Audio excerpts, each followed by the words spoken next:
Back at the Herd Tennis Center on the campus of Baylor University, the NCAA Men's Tennis Championship is underway. #1 doubles starting. The way this works is there are 3 courts of doubles. Each play a 1-set match. Whichever team wins 2 of the doubles matches first secures the doubles point for their team. And Luke, the doubles point has been massive since we got to Waco. No team has lost when they've won the doubles point going into singles. It's a massive momentum point. You think of the 6 singles matches, but this is where the energy has to happen. This is where you got to hold serve, but more importantly, who can get the timely returns going for the critical breaks. DK Suresh serving right now against Maxted and Vives. Good to see Vives in the lineup tonight because he was injured in the semifinals. That's him returning. Maxted at the net for TCU. Zylis partnering Suresh. This TCU team is ranked #2 in the nation. They clinched the doubles point last night against Texas. One of the things, if you watch a lot of doubles or play a lot of doubles, watch how close the net person is for the serving team.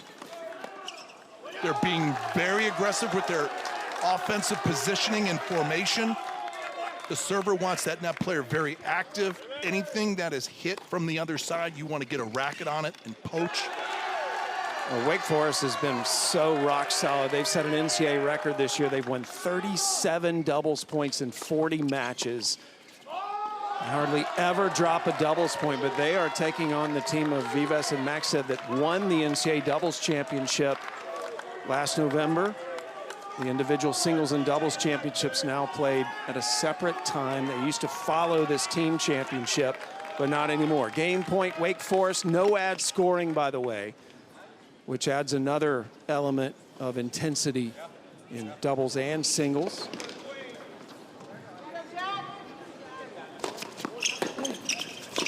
That's a nice return. Getting that player crossing that down the line can be open, but you got to stick it. Wind has been a factor all day today, and we're hoping it dies down a little bit for this nighttime match. It really was tough when the women were playing earlier in the afternoon. Game point still for Wake. Nice overhead, exactly what the doctor ordered. Nice hold for Wake. Here are doubles lineups. Suresh Zylis, Vives Maxted. We just saw them at #2 doubles. Dostanich and Robertson taking on Pennington and Weston Dyke. Pau and Tachi against Chan and Padrico at #3 doubles. Again, doubles is a strength for both of these teams. Something's got to give, however. TCU's won 12 straight doubles points. TCU did a great job against Texas last night. Lots of first serves in that allows the net player to be a little bit more aggressive, trying to cross and intercept, create chaos in the minds of the returner. Maxted checking that light.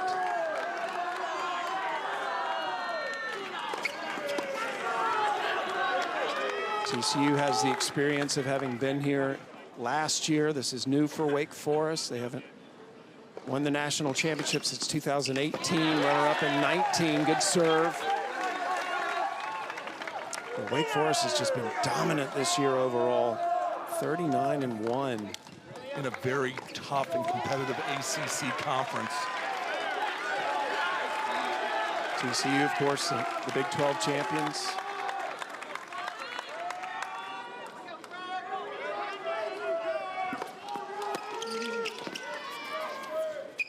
It's dangerous. Yeah, that ball nice and high. TCU takes the middle. That's the smart play. That's a slam dunk in basketball, Luke. He's just not going to miss that.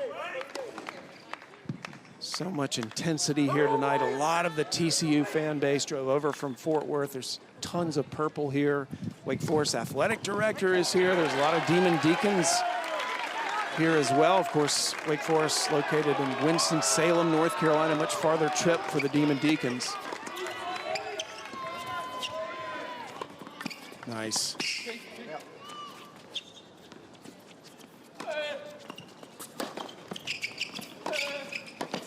That's nice defense from both teams, but TCU gets the better of it. You're gonna, as we watch all three courts, watch for critical lobs from time to time to get the net team off the net and get them playing defense. All three courts in their second game right now. No breaks of serve as of yet. Again, these are one-set matches across the three courts. TCU being coached by legendary Scott Perlman, an assistant for TCU, but former head coach at Kansas, and was at Brian Shelton's side for many years at Florida. Really helped develop Sam Riffus and Ben Shelton. He's in the purple over on court side for TCU. That's a great shot. Now, instead of a ground stroke for a winner down the line, he takes a second serve return and then throttles it. Short backswing. Watch where he moves. Top right of your screen. He gets around it and then rips it. Timely return right there. Puts pressure on the serving team. And you just heard the crowd erupt because there was a deciding point at number 2 doubles, and Wake Forest broke. So Wake Forest up a break at 2 doubles, on serve at 3 doubles, and here, of course, on serve. But this is a tense moment when you have the no-ad scoring to be at 30 all. Again, it's basically first to 4 points wins each game in no-ad scoring. Just Dostanich and Robertson getting that break. Oh, that's a good pickup. Yeah, the angle was just enough to get out of the way, and TCU couldn't handle it. Maxted's got to take one more step and stick that ball. A break chance here for Wake Forest. Scott Perlman talking to this duo from behind. Again, this is one of the premier doubles teams in the country. They very rarely lose. And they're being tested here early. So first serve is just paramount here. Good, solid first serve. Serve is long. And this is the pressure because you're going to float this thing up. Look for a massive forehand return. Wake up a break at 3 doubles as well.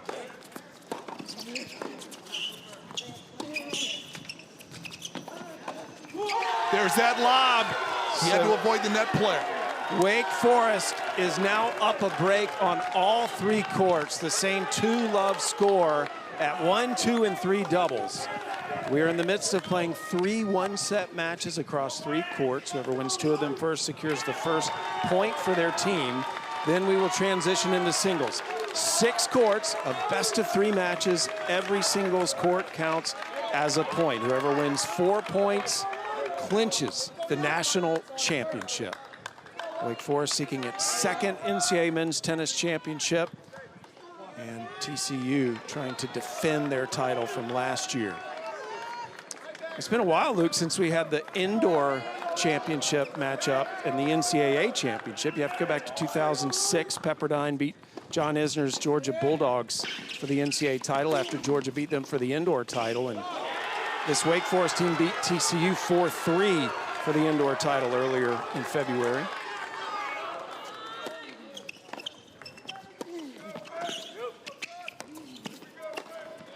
Ooh. The biggest difference, Sam, is the indoors is played so many months earlier in the season, right? It's really the first big tournament for these teams, and they evolve throughout the regular season. So look back at that indoor championship. Dostanich, who will be playing #1 singles for Wake, clinched the title 4-3 over Pennington. That'll be a rematch at singles. Man, Suresh is on fire, Luke. I mean, when you're long and lean like that, you want to be a Spider-Man around the net. Watch the timing here. As soon as the ball's about to be struck, he makes his move to the middle, and instead of going down the middle with the ball where the ball's in play to TCU, the angle wins. Again, they practice this over and over, put that net player right on top of the net, and then they can do their magic. Watch this, rack it up in a little short ball. It doesn't go deep because the opening is short. That's elite net play. Little Mahesh Bhupati there. Yeah. From India. Mahesh, pretty tall guy as well. Oh, big swinging forehand volley. Wake Forest is on fire out of the gate in doubles. They lead by a break on all 3 courts.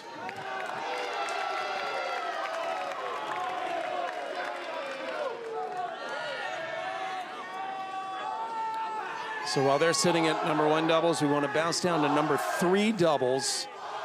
Luca Powell and Luciano Tacci for Wake Forest, taking on Duncan Chan and Albert Padrico. It's Chan receiving. And that is just smashed by Powell. Powell in the headband, Tacci in the black hat. And they're also up 3-love. Every court right now is 3-love for Wake, Luke. The biggest thing for TCU, they've got to get their crowd involved. How do you do that? Let's start with a solid hold. Let's make sure we're getting really good fundamentals with communication, so we make sure we're on the same page with our offense. Let's hold and then start thinking about the break. We can't go down double breaks. Let's go to number 2 doubles now, the only team we haven't peeked in on so far. We're still midway through these opening sets. Charlie Robertson and Stefan Dostanic of Wake Forest, top of your screen, against Jack Pennington and Cooper Westendike. So Westendike on the right and Pennington on the left coming towards you. I mean, Wake's intensity is at another level. They're here to maul TCU. I mean, on all 3 courts, they come in numbers. The team is a large roster. Everyone on this Wake Forest team, whether you're playing or you're not, they are really loud right now. Called a let. Westendike will have another first serve here. This team of Robertson and Dostanic for Wake Forest at the top of your screen, they had not lost a match all season as a doubles pair until the quarterfinals here. The Columbia Lions were here as one of the last 8. They got the win at number 2 doubles. The Wake Forest still won the doubles point in that quarterfinal. Again, the theme this week has been whoever wins the doubles point has won every single overall match, and that doesn't always happen, does it, Luke? Not at this level, because there's so many momentum shifts. But if you're TCU, you can lose this point, but you're getting mauled. I mean, the energy for Wake Forest right now is just unbelievable. Well, the only thing I'll say in response to that, Luke, is there are so many TCU fans. And but you got to win your game. They're going to be a factor. They're going to try to pick them up if they lose this doubles point in the singles. But in 3 doubles matches, they've only won 1 game so far. So it's hard to cheer when you're getting bageled. I'll give you that. They're not bageled anymore. They won a game at number 1 doubles, but your point is well taken. Wake Forest has grabbed control of the doubles early. We'll see if they can hang on to it. Again, that's the beauty of the no-ad scoring. Games can turn around in a hurry. Westendike serving. Pennington, his partner, will be playing number 1 singles for the Horned Frogs. Serving to Robertson. And that's a perfect situation for TCU just to get a little bit of momentum. Let's get some big serves going. But the players got to show a little bit more energy. I mean, especially right now, like, we got to fight back with some positivity. Come on. Let's get in this battle. Westendike, Pennington take a lot of time in between points. One of the more deliberate teams.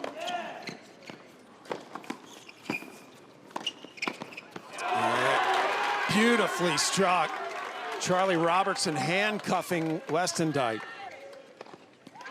Westendike got a lot out of position on that first ball. Not a lot of good options there. So by the time he drives it, he's got to cover his side, and the ball down the middle is hit with a lot of heat. You'll see Westendike in the singles as well, one of the most talented incoming freshmen this year. Absolutely. Originally from Kansas, but has been training down at the USGA National Campus in Lake Nona for the past couple of years. That's where he finished high school. Come on, let's go! Good hold for Westendike. Westendike actually should be a high school senior in terms of age, so this is very new to him. The rest of his teammates, most of them have been in this situation. I kind of thought that intangible might be a benefit to TCU in this match. Well, right now, it's just the energy from Wake Forest. They came out just firing hot as a pistol, just absolutely throttling every shot they get. Right now, Wake is up 3-1 with a chance to go up 4-1 at 1 doubles, up 3-1 at 2 here, and 3-1 at 3 doubles. Again, whoever wins 2 of these doubles matches first, which are 1-set matches, gives their team the single point going into singles. Stonic serving. Robertson hit it right at Weston Dyke. Yeah, and that's the right play. Weston Dyke was kind of trying to play a little defense. Should have settled in around the service line, but was giving up too much real estate. It's 4-1 at 1 doubles for Wake. There's Tony Bresky, the head coach, ACC Coach of the Year this year for the 3rd time. So impressive, so impressive. This guy was a 3-time captain at Western Illinois University, the Leathernecks. He won a conference twice as a player, and it just started his journey as a coach in tennis. You should have been a Leatherneck, Luke. That's right up my, that's not perfect. A Trojan. More my speed in the Midwest.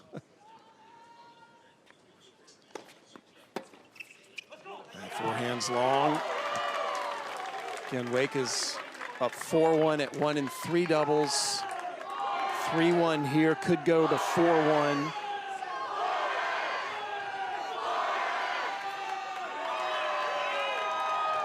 Fans have not gotten into their full horn frog cheering yet.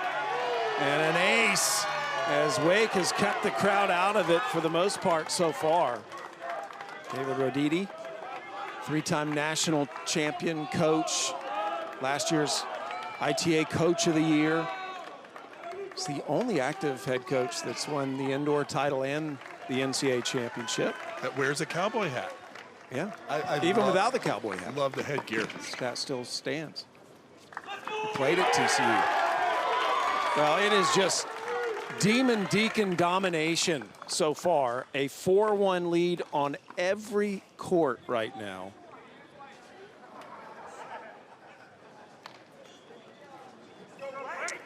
Wake Forest seeking their first NCAA championship since 2018.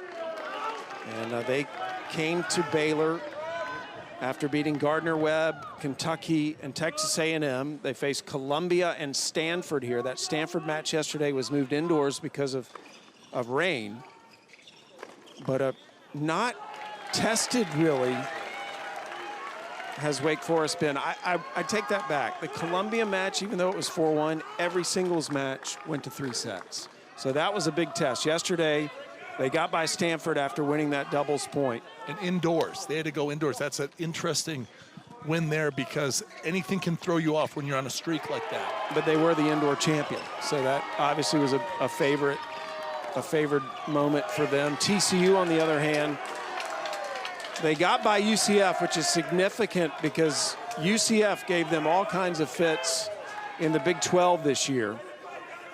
But when it mattered in the NCAA tournament, TCU blanked UCF, then came here, got by Virginia. That was an incredible match that we saw on the first day.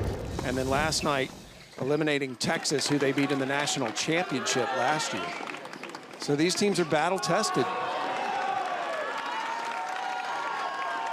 It has been hot, humid, rainy. Oh, good whip, just shanks the return. Hey, as a former doubles star yourself, Luke, French Open champion, when you see a guy like Suresh of Wake Forest, what do you make of him? Oh, pro potential all over the place. He gets a complimentary piece on the Pro Tour. I mean, someone who can really move around, can take stuff around the net, but what can he do, right? He returns actually pretty good. Very good around the net. He's got that monster serve. It'd be very interesting how it translates into singles. Doubles, no doubt. Well, that was a massive hold for TCU. They basically had to have it. 4-2 here at number 1 doubles. Number 2 doubles is at 4-1. 3 doubles is also at 4-1. Wake Forest trying to secure their 38th doubles point. Already an NCAA record, winning 37 of 40 doubles points this season. Forehands out. Again, the momentum can shift so quickly in the no-ad scoring. That's a bonus for TCU to get that first point. Vives. Good to see him bouncing around. He was having an issue with his foot. Missed a lot of time this year with turf toe.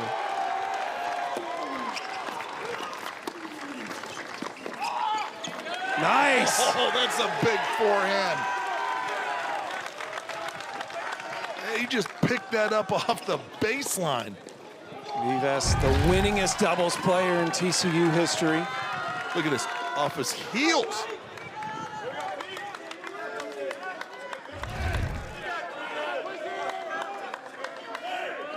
Vives will be playing #2 singles. He's part of the Spanish Armada, as Coach David Raditi likes to say.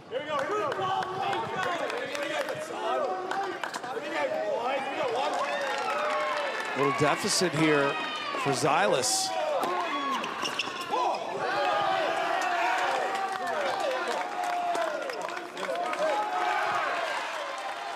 Wake Forest up 4-2 at 3 doubles, and it's now just gone 4-2 at 2 doubles. It's amazing, the score is the same on all 3 courts, Luke.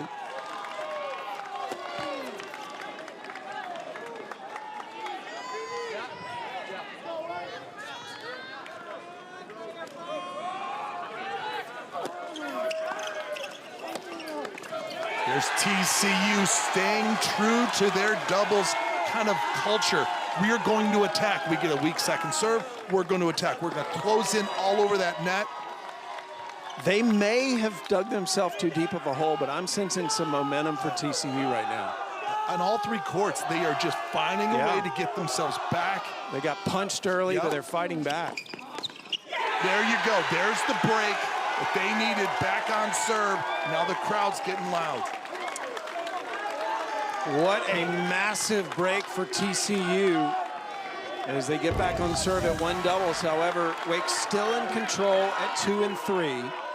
#2 doubles, Dostanic and Robertson trying to protect this 1 break lead. That's Robertson serving. They won their match against Stanford last night, 6-3 in the doubles. They've only lost 1 match all season together, as I mentioned, dropping that match to Columbia here at Baylor. It's so important for Wake Forest after a quick start is with these leads, let's not get nervous. Expect TCU to start fighting back. We got the lead, let's make sure we play solid. We keep communicating with our teammate.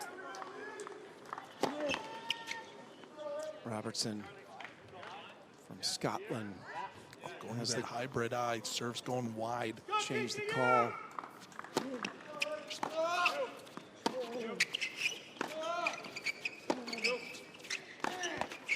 Yeah, there's actually a really nice serve to the tee. Big lead here for Robertson to try to protect the lead, go up 5-2. It's 5-2 at #3 doubles right now as well. 2 and 3 could decide it for Wake if they can hang on serve at 1 doubles.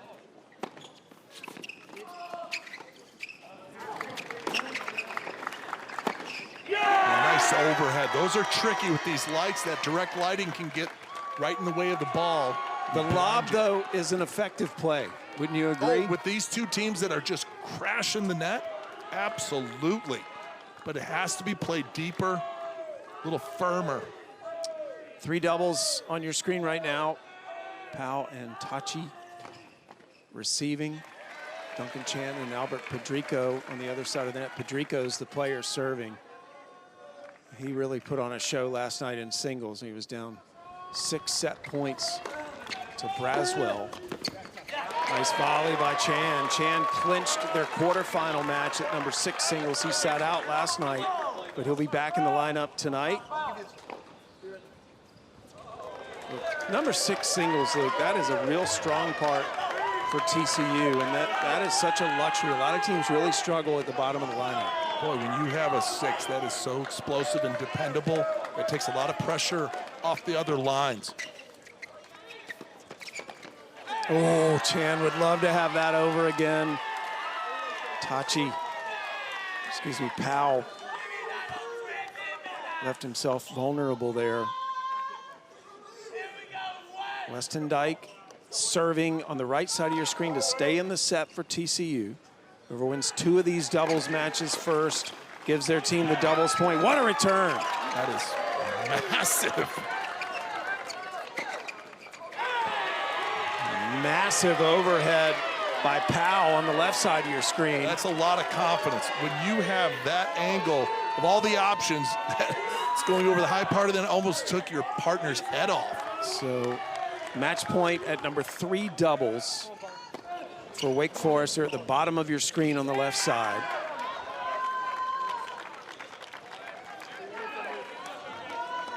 This would be the first match to finish.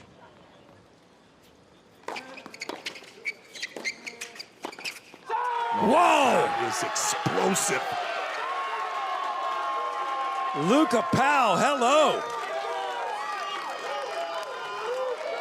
And so Wake needs to win one more doubles match to secure the doubles point. They win at number 3 doubles. Powell and Tachi, a top 20 doubles team, off first. And we go to number 3 doubles. Critical game for TCU as well. Dostanic and Robertson 2 points away from giving Wake the doubles point.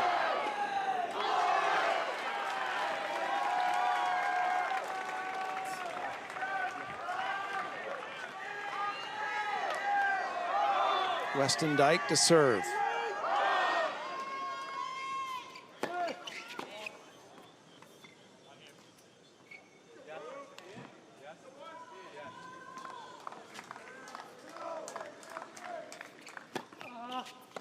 That's a nice serve from Weston Dyke. That's a lot of pressure at 2-5, 15-30. Second serve. Not only does it put a little extra giddy up and go on it, but it's got the angle you want. Get it above the shoulders to force your opponent to climb the ladder. Jack Pennington, his partner, almost in a mentor role for Weston Dyke. The veteran and the freshman. They take a lot of time between points. Good communication. You definitely don't want to make a tactical mistake with where your formation is and if someone's going to cross or not cross. You want to be on the same page.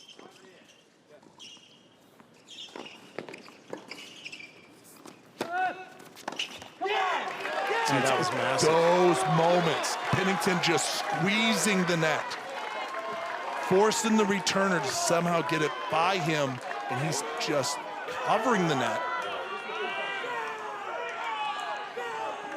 They were unfinished in their doubles match against Texas last night after they won their doubles against Virginia in the quarterfinal. They're actually on an 11-match win streak when they finish.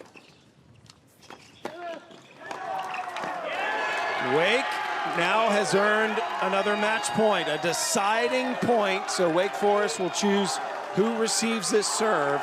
If they win this point, this match is over. Wake takes the doubles point. If TCU wins this point, we play on. It's 4-all at 1 doubles, by the way. 3 doubles has already finished. That went to Wake Forest. Wake now up 5-4 at 1 doubles. But this could end it if TCU loses this point. That's clutch.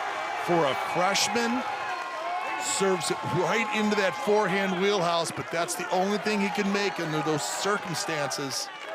Tough as nails, and again, the crowd is waiting to get going.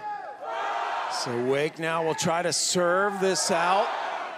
They had a chance to pick up the doubles point in that last point, couldn't do it.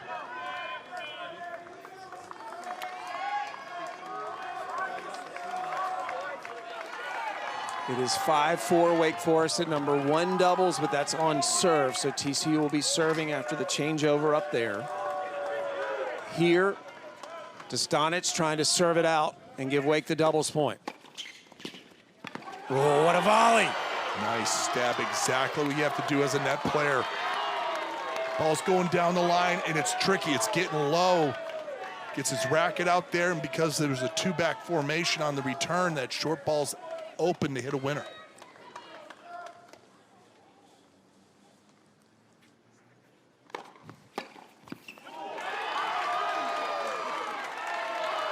Dostanic, the veteran grad student from Irvine, California.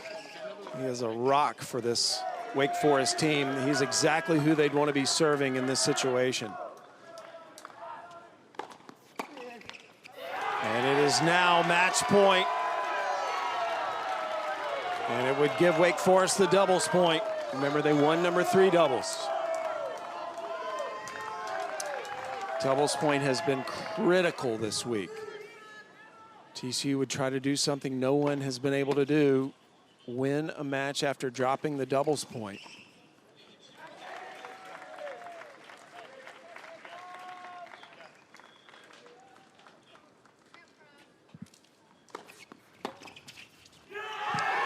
Wake Forest leads the national championship 1-0, winning doubles at 2 and 3. Tony Bresky's team off to a good start. Wake Forest came out strong in the doubles, jumped out to a 3-love lead on every court, and they held on. So after doubles, Wake Forest leads 1-0 as we get ready for singles.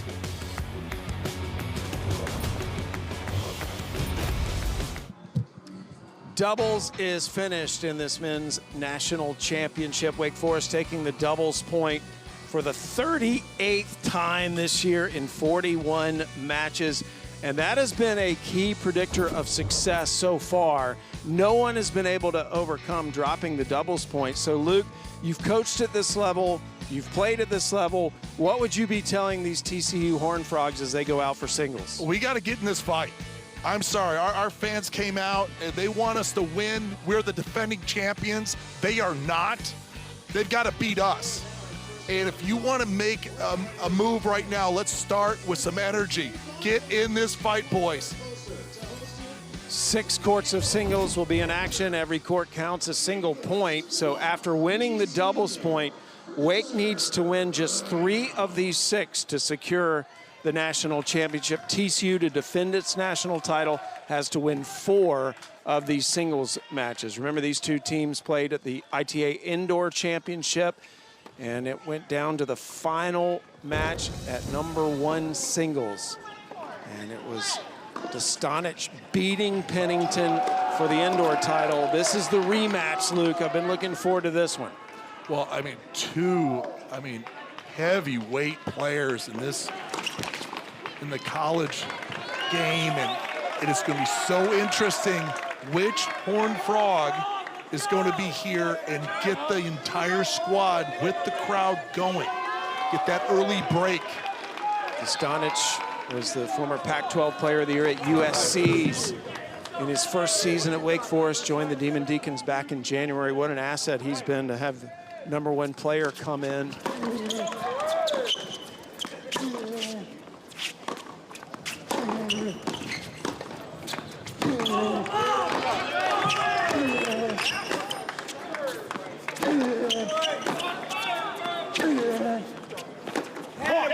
These guys are ripping it right away. And look at Pennington.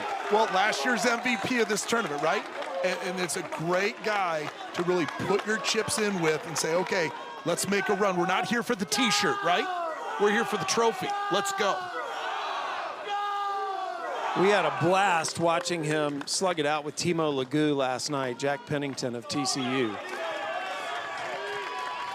Dostanic yesterday against Stanford was unfinished, but he was a game away from the win. They did not need his point at the #1 singles to get by the Cardinal.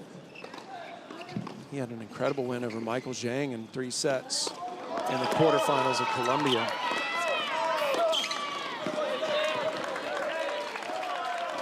Pennington looking for that break right away here to do exactly what you said, Luke.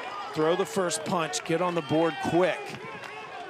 You have to respond to what Wake Forest is doing to you emotionally, doing to this entire facility. Pennington, a top 10 singles player in Division I. Came in ranked number 8 in the country. Dostanic number 13. Yes.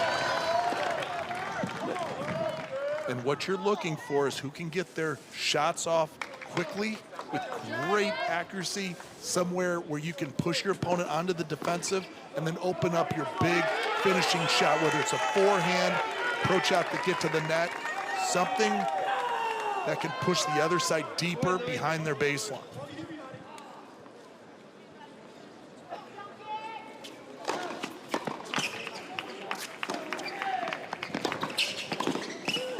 Nice. This time, instead of a big forehand, the big forehand sets up the winning volley. Does Stanic resemble Andy Roddick to you? Are you getting that feel? Except not the way he plays, just the way he looks. 150 miles an hour. You know, I was looking more, Pennington was giving me like a Tommy Paul vibe, right?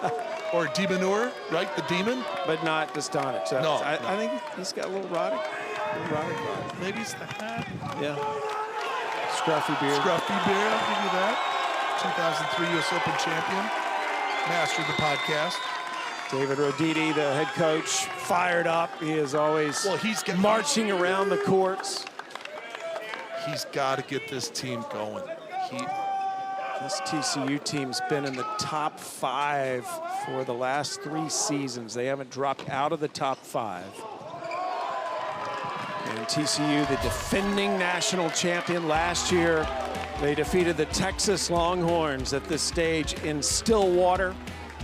Gorsney, who's now a Longhorn there, celebrating. He actually eliminated Texas and joined the Longhorns this year. But TCU back trying to defend that title with some new pieces. And it is always a fun conversation when you talk to David Roditi. Well, talked about it last time, the innovator, right? Yeah. I mean, what he's done with that program, that was already historic, but boy, the fans that show up, the players that want to play for his program can get better.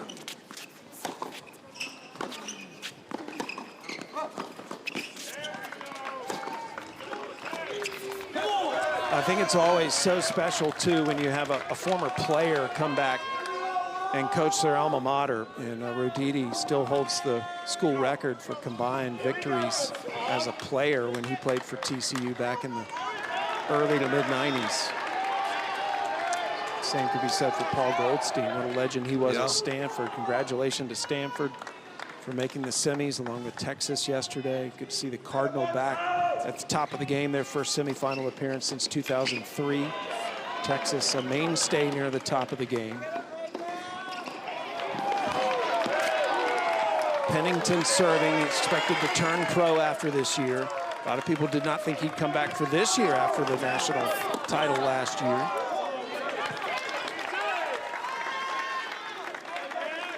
But look, we've had the conversation he's from England, and the Brits are very high on American college tennis. They love to send their players here to get coaching and training.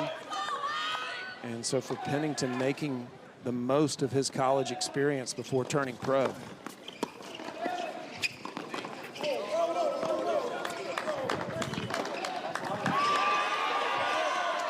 Call confirmed by the umpire. College tennis, the umpires don't make the calls initially. The players call their own lines, but if they do not agree with the call, they can consult the umpire, and the umpire will have the decisive vote.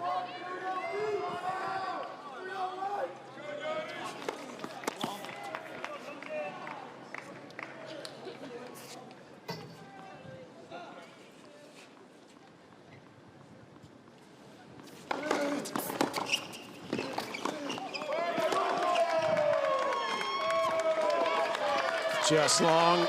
Everybody has started across all 6 courts right now. No breaks so far. Just one game in across the other 5 courts, all in the middle of their second game. Game point here for Pennington. Pennington's a good golfer, Luke. So he's the best scratch golfer on the team. I don't know how good the other guys are. Yeah, he's scratch. Really? Yeah, scratch golfer. Well, he's a Brit, you know. What is that? Tim Hinman was a great golfer. All the Brits play golf, don't you think, on tour? Good hold for Pennington. I'm going down, yeah. Wake Forest Needs to win 3 of these singles matches to win the national championship. TCU has to win 4 of the 6 after dropping the doubles point.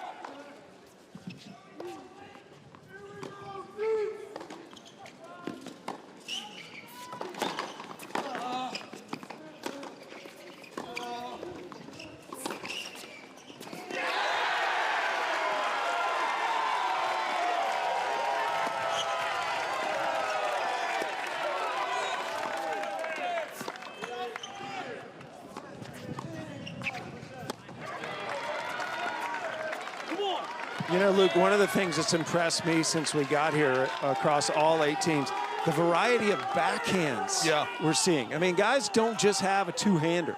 You'll see a guy have a two-hander, then he'll slice with the one hand, then he'll drive through with the one hand. The backhand's a very versatile shot at this level. Not to mention the footwork. You know, the old school is you got to try to step in with everything. You see a lot of players, when they have time to step in, you get a little bit more juice behind the ball that way, but they'll do a lot of open stance, semi-open, and sometimes, remember the old Michael Chang, you jump up in the air and catch a ball and swing at it.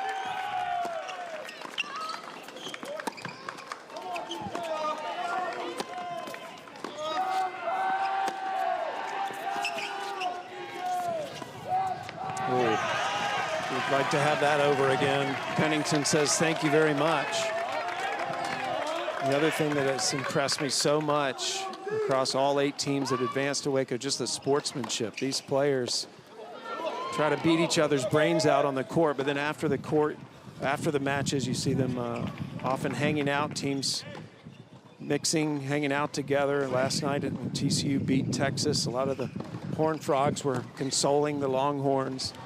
Well, what was it? A couple of them were playing for the other team the year before. The portal.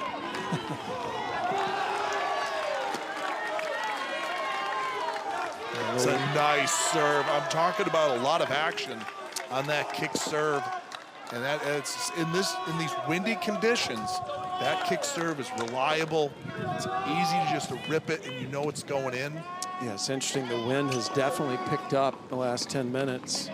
So that becomes another factor, and that's been a consistent theme this week. Players have been having to deal with the weather conditions, hot, humid, rain.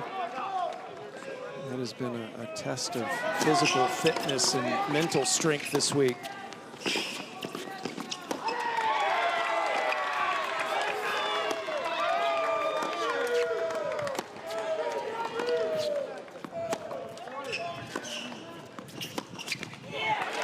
Pennington outlasting Dostanic in that rally, and Pennington trying to get the break. Remember, no ad scoring. Pennington can win this point. He would have a minimum of 2 looks at a break point. Love the no ad scoring. Oh, I mean, to me, I had so much fun playing it in college and World Team Tennis. Just pressure is just all the time. First point, second point, you just can't play loose points in this format.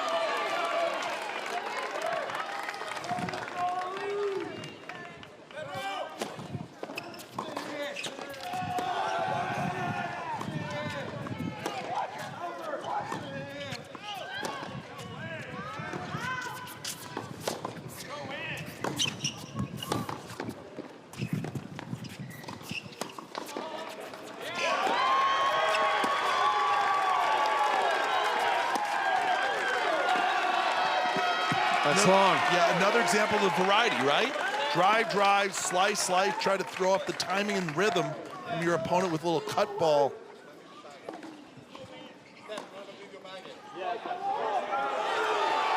Talk about sportsmanship. Yeah, good sportsmanship there. That Pennington just asked Dostanic if he would like him to move his bag.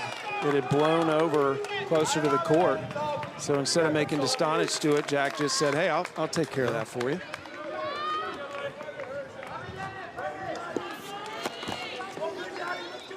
And wind has definitely been a factor today.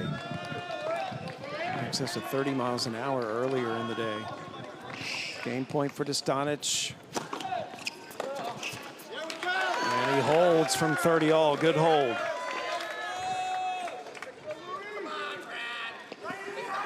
So on serve at #1 singles. Well, the recipient of the Elite 90 Award for Division I men's tennis with a 4.0 GPA in finance, none other than Peter Jovanovich from Mississippi State. The Elite 90 is presented to the student athlete with the highest cumulative GPA participating at the final site for each of the NCAA's 90 championships. 4.0, good job, Peter. The SEC's Co-Scholar Athlete of the Year as well. And congratulations to Matt Roberts and the Mississippi State Bulldogs for making the last 8 here in Waco. They put up a heck of a fight, almost eliminating Stanford from 3-0 down on the opening day of play. And heartbreak.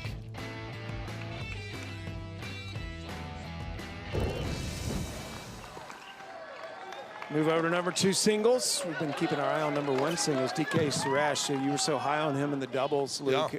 He's taking on Pedro Vives. It's good to see Vives in the lineup because he was struggling physically last night with his foot. And he has not played a lot of tennis this spring because of turf toe. And he had to get significant treatment last night and ended up losing the 3rd set to Gorsny 6-love. He actually played okay in the doubles. I mean, I just wonder if it, like the pain, you know, if he did anything for the pain and it wears off by the end of the match, right? Yeah. And we got to be watching for that. But that once you get that turf toe, that is a tough injury. It takes a while to heal that. They are on serve here early, 15:30. Opening here for Suresh.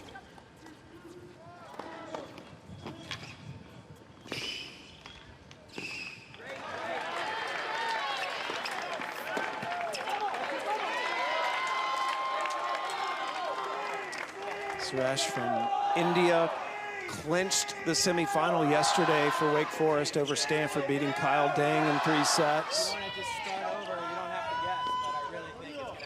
He's a 4-1 overall record in NCAA play. Singles All-American and a top 10 singles player as well. Indian tennis historically has always had solid players. We're starting to use the college pathway a little bit more, but think of Leander Pace, Hall of Famer, went in last year along with Vijay Amartraj, really the GOAT, the godfather of Indian tennis. You mentioned Mahesh Bhupati. Yep. Grand Slam doubles winner as well earlier. DK first team All-ACC this year. He's been in the top 10 in singles all season. Oh, He's a Chennai. junior. Yeah, Chennai's a great place. Vijay's from there, Vijay Amartraj. So, great tennis facility, hot. Some serious heat in Chennai. Suresh with a chance to break here. And That's he's on the board. That's right. That is a nice one. And you just rip it inside in. You got a couple of options there. And he just drops right in the corner. So here's his options. Go inside out, elects to really rotate. Look at that upper body rotation. Gets all that leverage with that those long arms, long body. He made an incredible run to the NCAA singles semis last November in the individual championships. Right now, all 6 courts up and live. Max Stead off to a good start at #3 singles for TCU. Remember, TCU has to win 4 of these matches to defend their title, but Powell up a break at #6 singles. That has been a very strong court for TCU this week.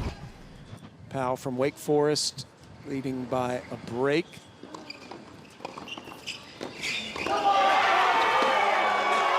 All 6 courts in action. Opening set in these 2 out of 3 set matches. Wake Forest took the doubles point. We will peek in now on #3 singles.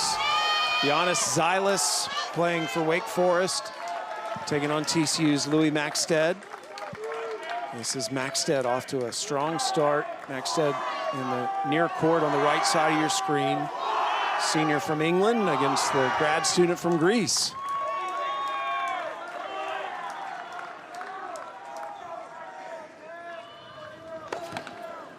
Silas of Wake Forest dropped his match to Max Basing of Stanford yesterday. Boy, Max Basing he's got to be on the all-tournament team for Stanford.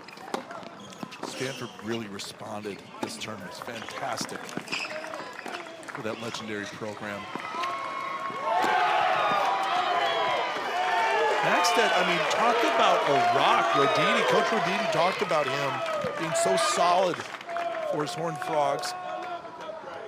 His nickname's El Gato, the cat. And that was a direct quote. He did call him the rock in the lineups. Only missed two matches over the last 2 seasons. Leads TCU in singles and doubles wins. All-American, made the quarters of the singles championship last November.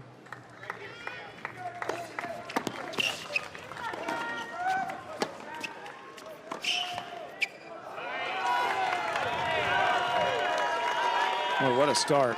Yeah, it's a good start. Once again, taking time away. What I like about Maxted, he's looking to hover around that baseline, get a little bit more cowbell, which is take time away from your opponent to recover. I will say, Luke, in college tennis, I think sometimes a 6-love set is not always a good thing. Because it seems like you're destined for a third. Yeah, I like the bagels. Give me the 6-0 set and I'll figure it out.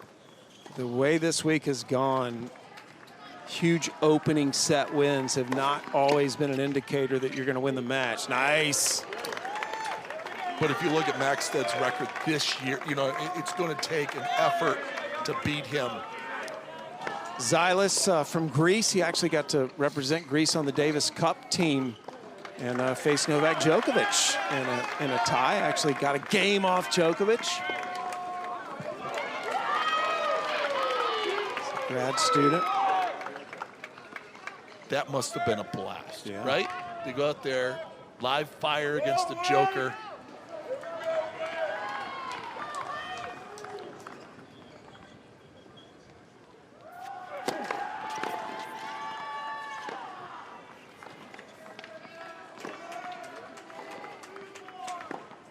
Tony Bresky, the Wake coach, watching this match. Coaches float around from court to court. Some players need more coaching than others. And you always follow the coaches where they feel they are needed most. Where they know that's where really they feel the match is going to be won or lost. This is the most lopsided of the opening sets, though at number 6 singles, Powell of Wake Forest has a 4-1 lead down there.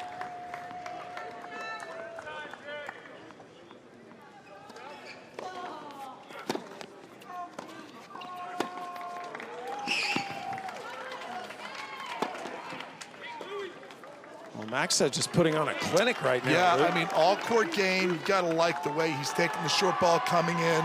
Saw a little attempt on a serve and volley play, so trying to keep his opponent off balance, creating doubt. Silas second on the team in singles wins this year, behind Luca Powell.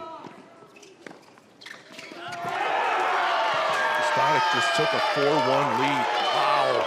Suresh up a break. Westendijk and Robertson on serve at number 4 singles, number 5 singles. That's tied at 2-all. Little baby Horned Frog.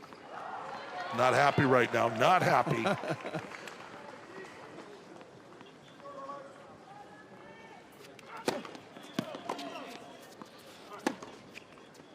There's that approach, that nice little serve. Gets the ball he wants, goes right to the open court for the winner. I mean, it almost just seems like it's too easy right now for Maxted. Silas hoping this storm's going to blow itself out. Maxted's on another level right now. Well, Silas has got to take a little bit more time on the return, to step back a little bit to let the serve slow down and get a bigger cut, which means more depth. See that a lot on the Pro Tour, players standing back. Daniil Medvedev makes that famous. Nadal was big on that. Let the serve slow down, take a big cut to get a better return deep across the net. Yeah, but that's elite serving. Maxted dominating this opening set. Sprints out to a 5-love lead, trying to give these Horned Frog fans an injection of enthusiasm. Well, the Women's College World Series will begin May 29th on the ESPN networks. For more information, go to NCAA.com, your home for all 90 NCAA championships. And we are so grateful that this one is now part of the new rights deal we are enjoying with the NCAA at ESPN. We'll have this championship at least for the next 8 years. We bounce back up to #1 singles, where Dostanic has extended himself from Pennington, Luke, up 4-1. Well, I think Pennington is really struggling right now to find timing. He's getting into the slugfest, and then it's these interesting rallies that seem to get away from him, and he's got to just clean it up, not go for as much, take a little off, and extend these rallies. Pennington and Legou put on quite a show at #1 singles last night. Legou, the Texas star, top-ranked player in the country. They didn't finish, but it was so fun to watch. How is this matchup different for Pennington than what he faced from Legou? Well, the biggest thing is opponents hitting with a lot of pace, right? Legou is more of a feeler. He's a lover. This guy's a fighter. So he's going to get in there and drive the ball, and he's going to take advantage of anything you throw short. So are you actually saying he's a lover, not a fighter? Legou, yes, that's what I'm saying. He's French, you know, he's from Paris. Ball coming out on the court. I don't think the umpire is going to let Dostanic call the let here, as the ball had already gone out of play. So Pennington with a chance to stay within striking distance of Dostanic. Pennington, the former British #1 in the World Junior rankings. Good friends with Andy Murray. In fact, had signed with Andy's management agency, which is what delayed him getting cleared to play NCAA tennis. And a good hold for Pennington as he tries to make his way back into this set. Stefan Dostanic up 4-2. Oh, yeah! Oh, yeah! It's been such a great atmosphere all day today, Luke. Let's go, DK! It was great. The energy and the passion is fantastic. On all courts, right? This is all 6 courts. There's some serious passion in the stands. You know, the folks here at Baylor have done a fantastic job hosting. In fact, there's a lot of Baylor fans here watching this championship. A lot of coaches from other sports are in the stands as well.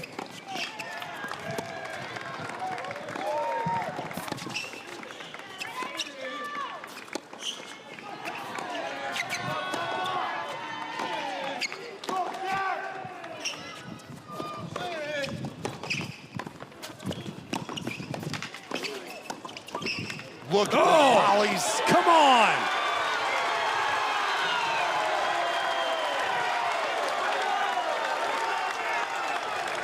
And it's those type of moments that is going to get TCU and this crowd going. First, it starts with ready position. Rack it up, stick it. Now, one thing we've learned about Jack Pennington, you're not going to outfight him. No, You may beat him, You can't, yeah. but he is all in. We bring in #3 singles. Maxted trying to close that set out for TCU. Maxted top of your screen on the right side. Zyla serving to try to just get a game here in this set. It's been a quick start for Maxted. Just wide. To the left of your screen now. Dostanic, bottom of your screen. That was wide.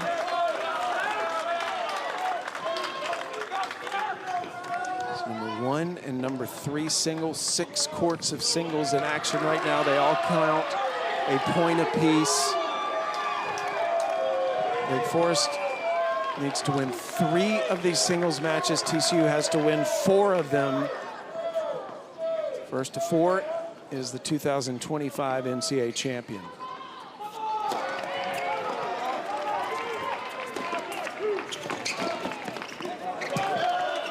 It's a nice approach shot deep into the corner. Gets the air off the passing shot. To the right side now. Silas, bottom of your screen, needs this point. And he gets it. Maxted hits that long. So now instead of facing set point.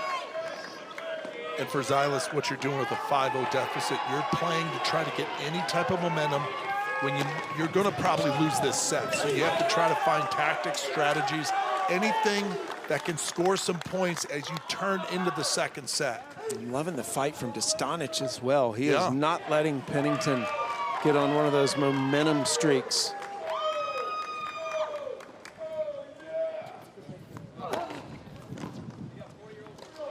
Silas looking to get his first game of this set. On the right side of your screen at 3 singles, Dostanic serving 30-15 at 4-2 on the left side.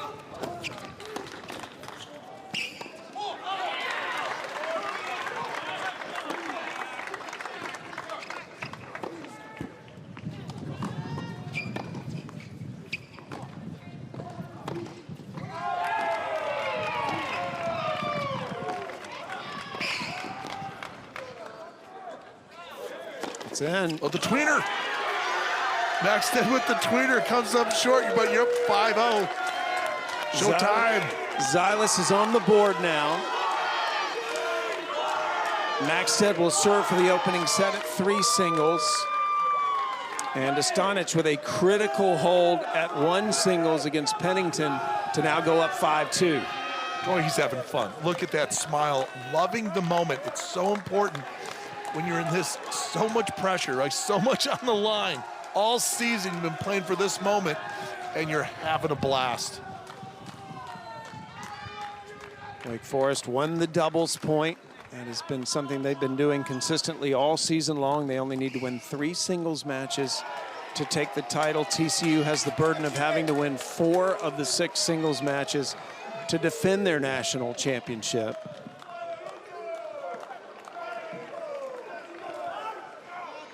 Maxted going to try to serve this set out.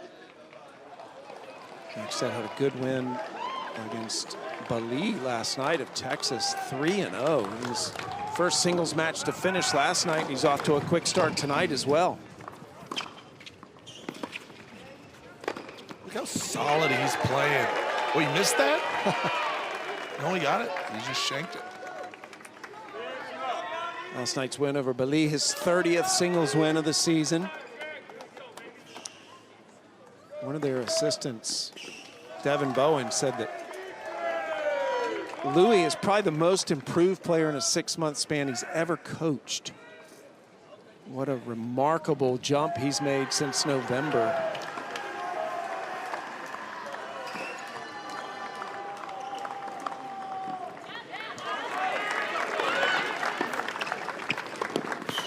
Serving volley. Yeah. And again, he comes up, he just looks at the right.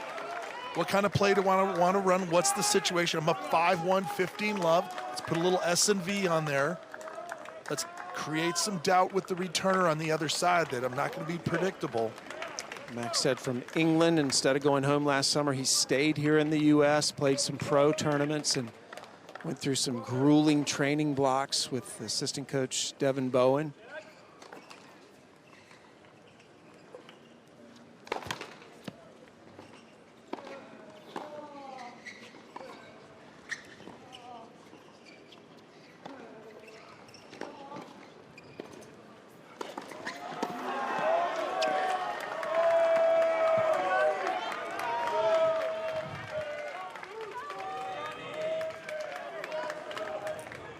A lot of purple here tonight.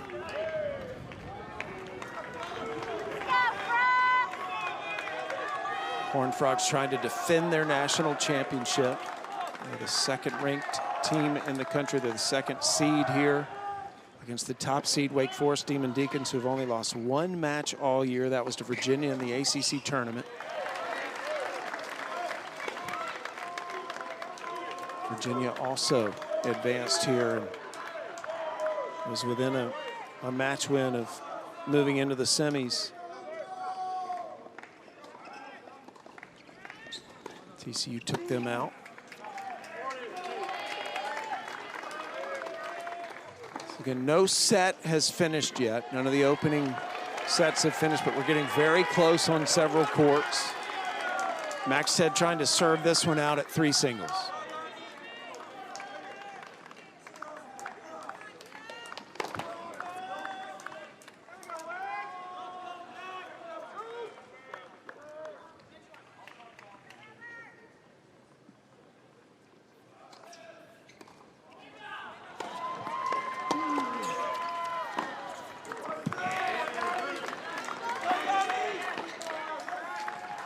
Couple of errors in this game from Maxted. Yeah, just pressing a little bit. But to me, you know, 5-1, 40-15. Just clean it up a little bit. You just don't want to give your opponent any feeling of confidence going into the second set here. No loose errors. How about for TCU getting off to a fast start on some of these courts after dropping that doubles point? It's fantastic how they've responded. It's been great. The crowd has really helped. Zylis going to go over and clean up a ball from the other court.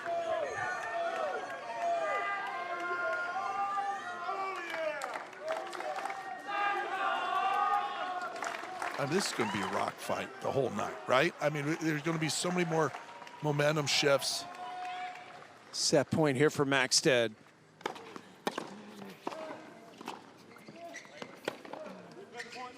That ball was coming over. They'll replay the point, still set point. Suresh trying to win the opening set against Vives. Vives with game point here, and now deciding point on the right side of your screen, which also comes with a set point for Suresh.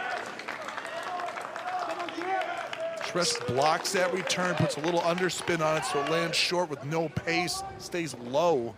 Maxted on the left side of your screen serving. Second serve coming at set point for him.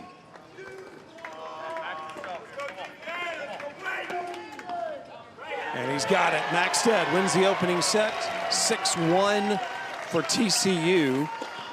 And that's an important step in the right direction for the Horned Frogs after dropping the doubles point. However, Suresh, at deciding point, was unable to break there. Good hold by Vives.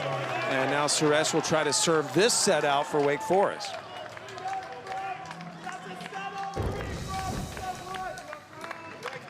Go back up to #1 singles. Dostanic has set point for Wake Forest at the top of your screen against Pennington. This was a rematch in the final match on court of the indoor championships earlier this year, which Dostanic won 6-4 in the third.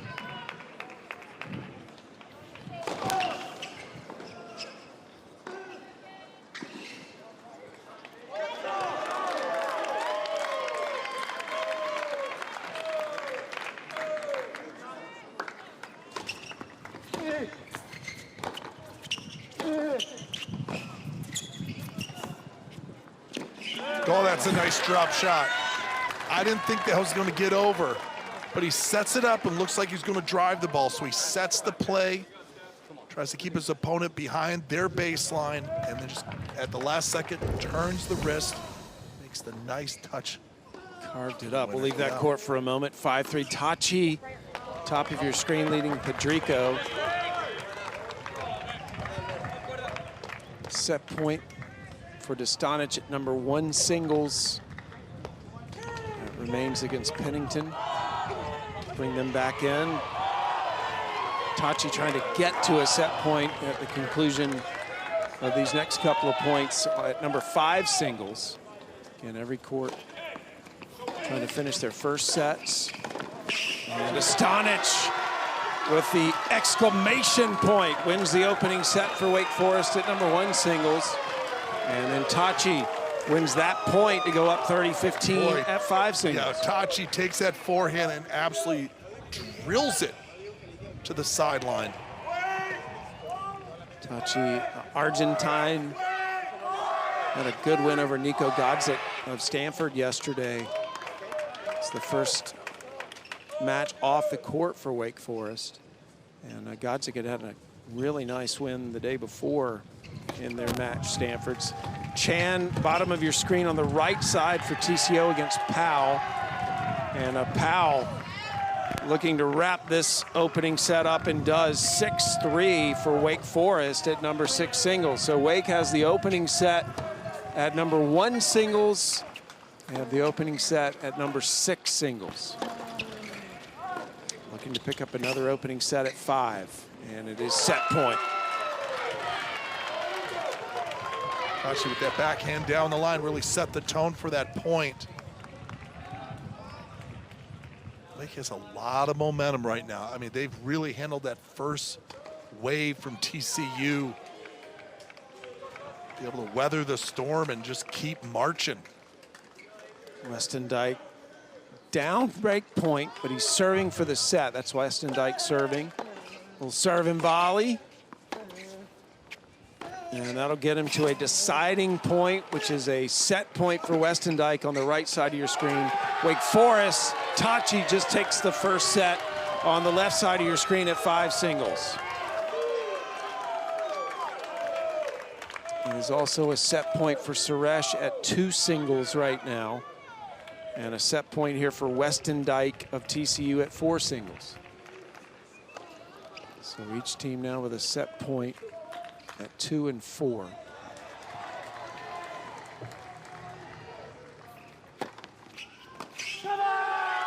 Weston Dyke, good start for him. He hasn't won a match yet this week. And that is a good beginning for Weston Dyke to win that opening set 6-3. Suresh did win the first set with a number 2 single. Monster ace. That thing had some heat.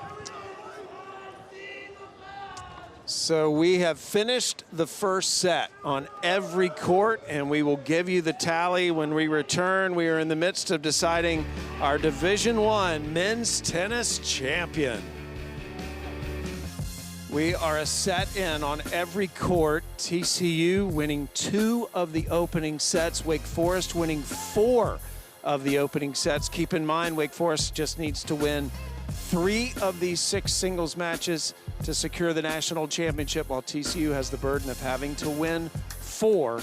So, Luca, there is more work for TCU right now to come back after dropping the first set on 4 of these courts. Yeah, I mean, the biggest thing is, once again, establish your serve. You've got to be able to hold serve to stay relevant. You can't start dropping breaks. And with the way Wake is just running right now, I mean, the intensity, the crowd, they have really matched everything TCU has brought to them, and they've surpassed it. Pennington serving to start the second set for TCU. These guys took a break after the first set. Dostanic winning that set 6-3. Dostanic going with a shirt change. I don't know if I want a set like that. I don't know if I would change the shirt. He changed the wristbands, a full, or at least go with the same change. color. Yeah. I might, I don't know. Don't break a streak. Might Don't change mess with the the juju. streak. Well, Pennington has to get more first serves in, return better. More importantly, his ground strokes really don't have enough direction. As we see these rallies, everything's kind of general down the middle, and that's not working.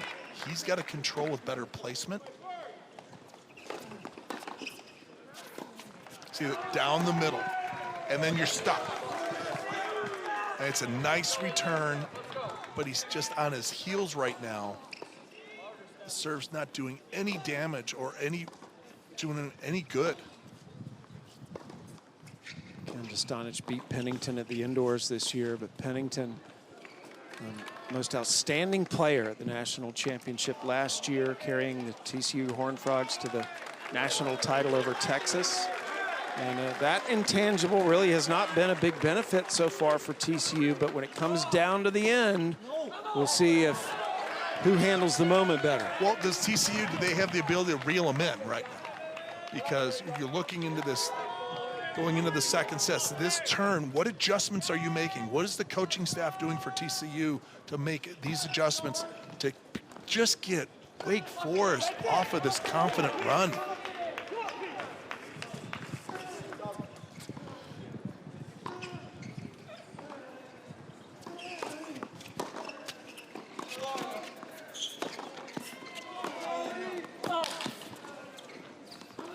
Now that's a much better point takes the backhand, drives it close to the sideline, has a little bit of margin, but now he's in control of the point. Such a momentum player, too. You don't want to see him get hot if you're on the other side of the net. Yeah. He really tries to ride the crowd. Came out of the locker room after taking the break, after losing that first set. He was high-fiving everybody, pumping his fist.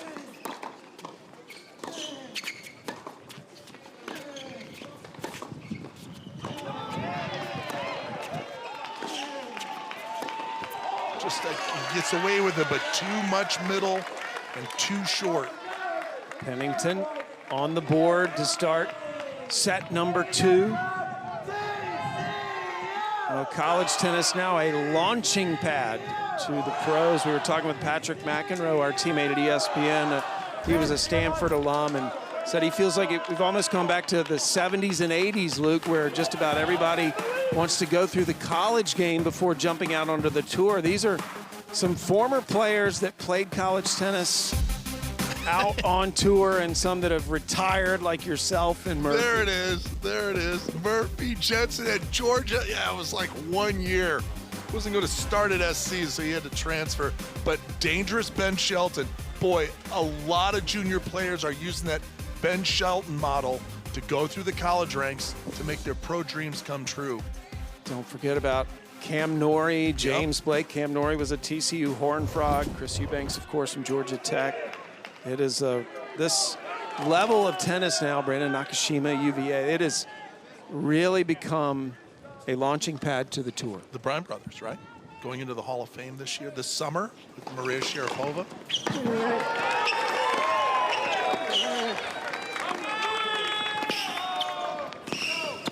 That's a nice drop. Man, way to have vision.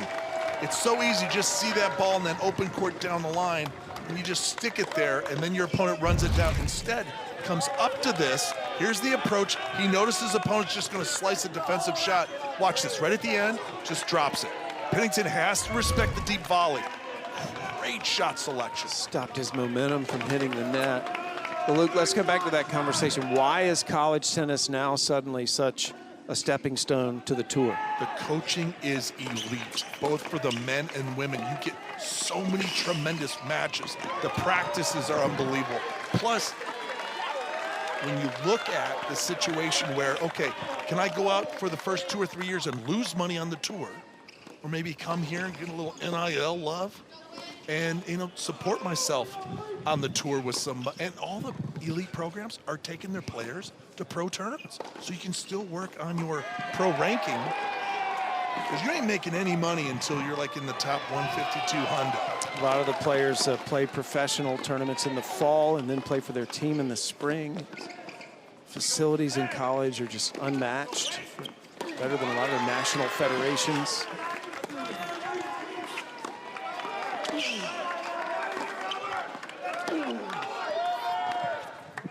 Well, Pennington really backing up in that rally, and he's drawn a couple of errors from Dostanic. And the one thing, you know this, when we go to the majors, we watch a lot of the juniors. You see a lot of these players play junior Wimbledon, US Open, and a lot of the Americans following these guys. So you get to see them evolve, especially when they get to college. They just play better, smarter, they're more mature. It's that next stage of their mental, emotional maturity that will then make them give a great shot to make it on the tour.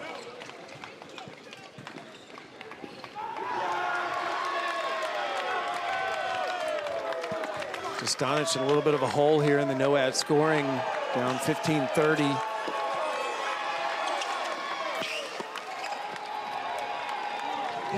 Just goes out, so 30 all. Luke. Yeah, Pennington's, he's ticked because he didn't step in and drive that backhand return. These are players that played in college that are currently ranked, and Ben Shelton leading the way right now. Cerundolo, who played at South Carolina, he just lost a center in the quarters of Rome.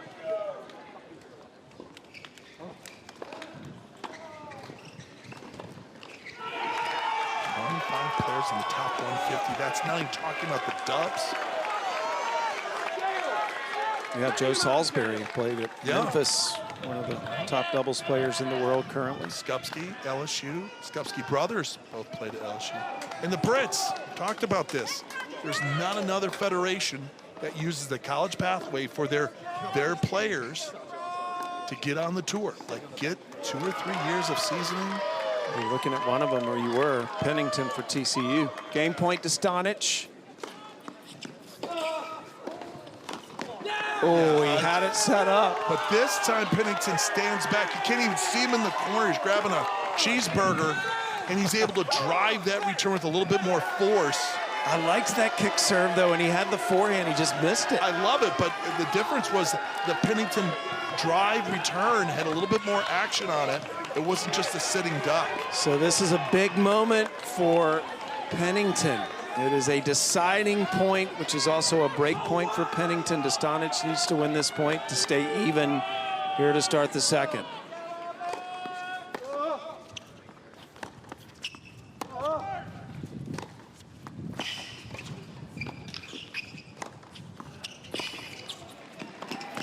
Yeah, it's a good close. How you finish is everything. But Pennington, once again, ball's too short, and now you got to put on your track shoes because you're running. Gut check. He hits this, and then he sprints to the net, rack it up, and again, where's the opening? Pennington has to break to the open court, anticipates the cross-court volley. That's the high percentage volley. Love the stare down over the top of the net. I mean, this guy's awesome. I mean, he does have a little Andy, right? A little Andy Roddick moxie. Little A-Rod. And, remember last night we were watching TCU at number 6. Pasquale, he had a little Diego Schwartzman going on.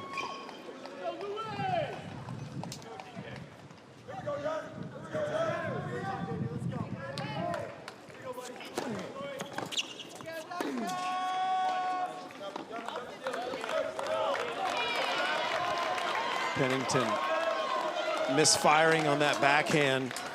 Tried to go down the line, hit it just wide.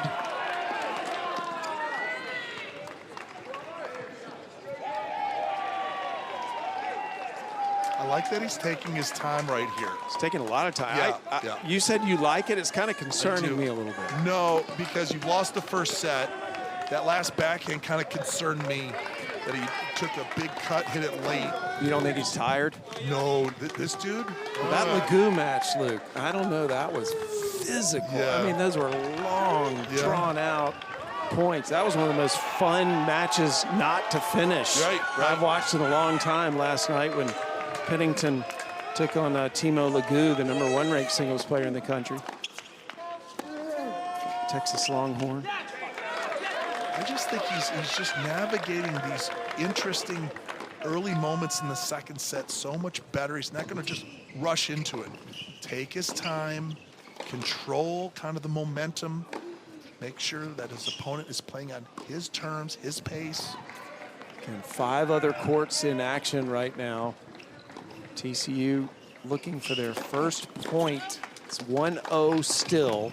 Wake Forest took the doubles point. No singles matches finished. TCU has got a chance on a few of the courts right now in second sets. But the surprising theme since we've come to Waco for the last 8 is that everyone who's won the doubles point has gone on to win their match. And Wake Forest, arguably the best doubles team in the country, as they've won 38 doubles points in 41 matches.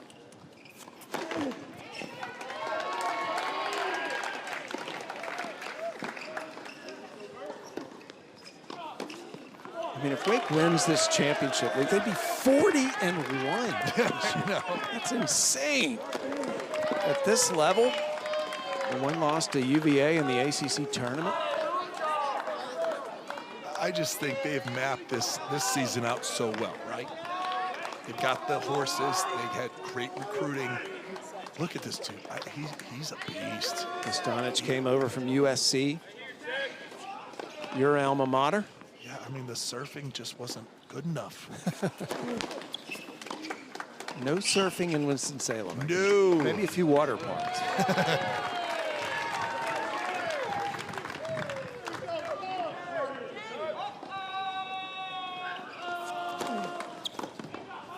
Double fault from Pennington. Yeah, Pennington just has not been as sharp so far tonight. Tony Bresky taking his team to a record 39 wins and counting as he seeks to guide his team to its second NCAA men's tennis title. They were runner-up in 2019, the year after they won in 18. And Wake Forest, it would be their athletic program's 11th overall NCAA title. First, it's women's golf in 2023, but TCU still with a very good chance to defend its title. Dostanic is starting to pull away up a set and a break over Pennington at #1 singles. So we're in the second set across all the courts. TCU down 1-0. They do have a good lead by Chan at #6 singles in the second set, but we'll keep you up to date all around the grounds. Maxted also with a lead at 3 singles as well for TCU.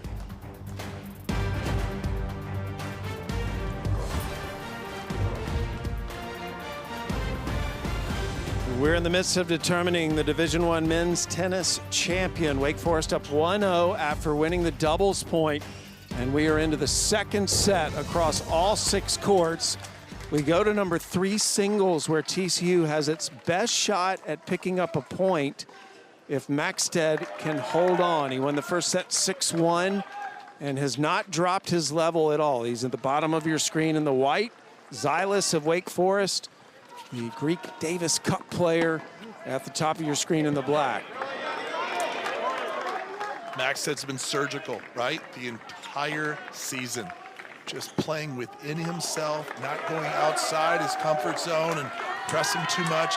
Even when he has a lull, we saw that. When he's up 5-0, kind of dropped the game, hit a tweener, kind of a little sloppy, but he pulls it back.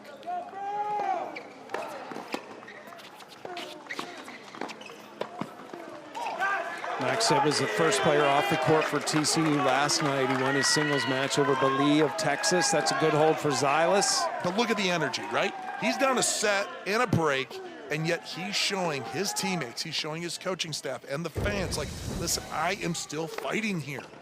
Let's go down to #6 singles. Luca Powell of Wake Forest taking on Duncan Chan of TCU. Chan has reversed things here in the second set. After losing the first, Powell's not been able to hang on, and Chan has been fighting back here in the second set. Powell, another Brit from England. #5 singles on the other side of the complex. Tachi and Padrico. Padrico serving for TCU, up 3-1 after dropping the first set 6-3.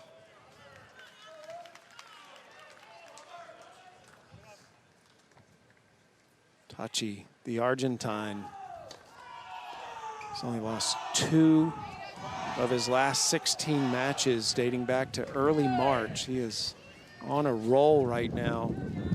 Good win over Godzik yesterday of Stanford. Clinched their round of 16 match this year over Texas A&M.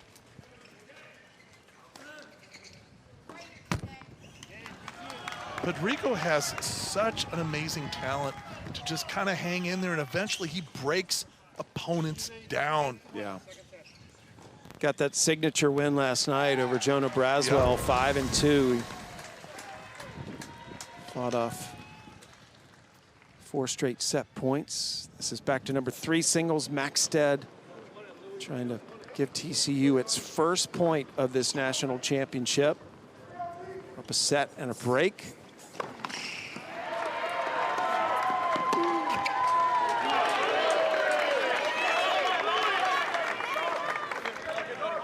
Those are the errors that Zylis just cannot afford to make.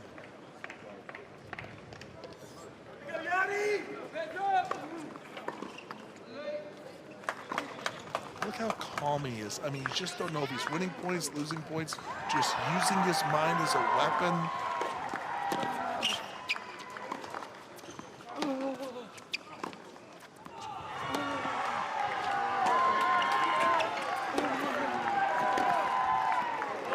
Did he get it? Called out by Maxted, or excuse me, called out by Zylis, and the linesman agrees. How did know, man. Maxted was right in front of her. She had to have like super vision to be able to look at this. He's in front of her. Oh, maybe. Ooh. Look at that. He didn't argue though. No, he's too good. He's a champion. Clearly out, Luke. Clearly. No, yeah, I understand, but she made the call. Look at it.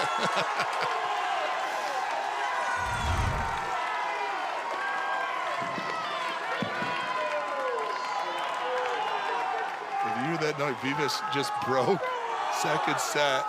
Vivas at number 2 singles. That was the big roar. Broke Suresh at number 2 singles. Remember, Suresh won the first set easily 6-2. I think the Horned Frogs are waking up in the stands, Sammy. This could be interesting.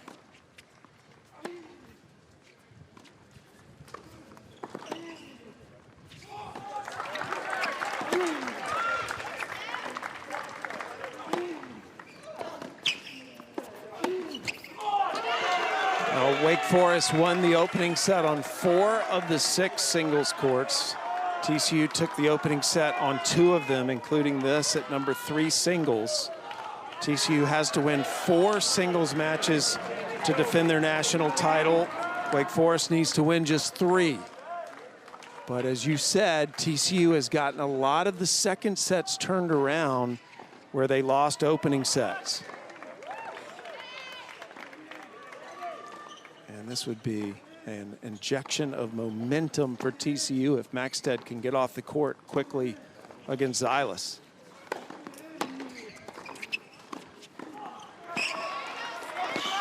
Look at that. One of my favorite plays and the toughest thing to teach competitive players. When they hit that big shot in the corner, before it even lands, you know your opponent's in trouble.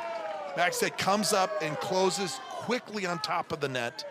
Most players just let that slice hit the ground, reset, and the defender's back into the point.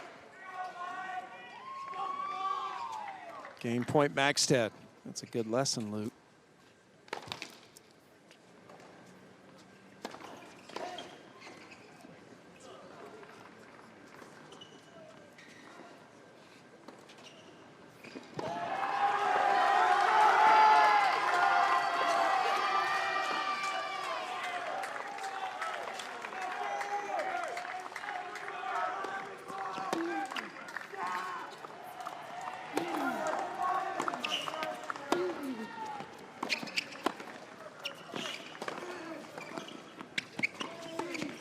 What a full 360.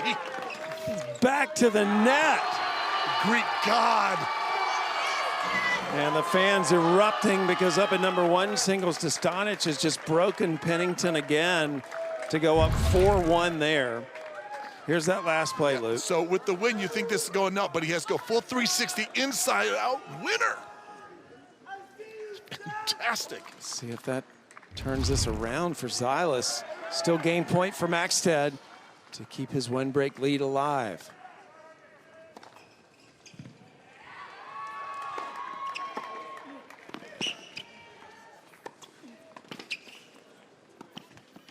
Oh, that's just bad luck for TCU.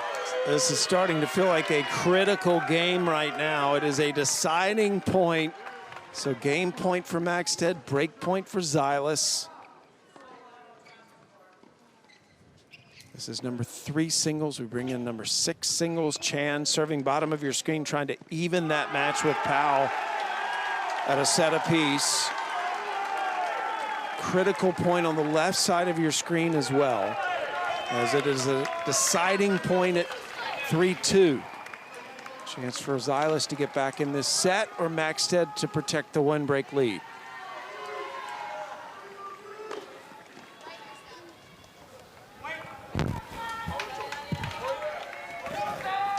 Set point Chan on the right side, he's serving. That's a nice serve from Chan. Chan wraps up the set for TCU at 6. They'll go to a third, and Maxted cannot hold on to his 1-break lead. Silas battling back. Silas was really aggressive at the point of contact. He earned a short ball, and then he drives it and just starts rushing into the net. Backside can't handle the passing shot. Zylis is really picking on that backhand side.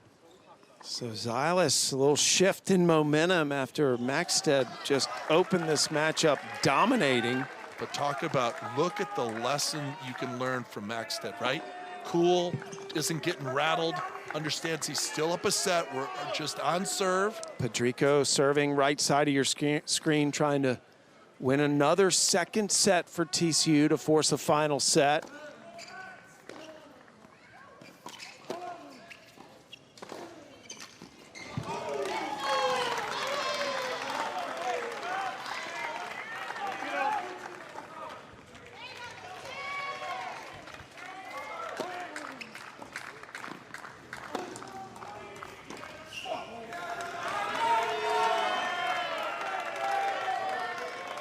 Zylis going on a run right now, just ripping some shots. And Pedrico serving for the set at 5 singles. Trying to send another match into a third set. This is one of the 4 that Wake won the opening set in. And Pedrico came from behind last night to beat Jonah Braswell of Texas. And he's come from behind here in the second set. Pedrico, part of that Spanish Armada, as Coach Raditi likes to say. Another ace. That is some good stuff. Dostanic on the right side of your screen, serving up 40 love 4-1.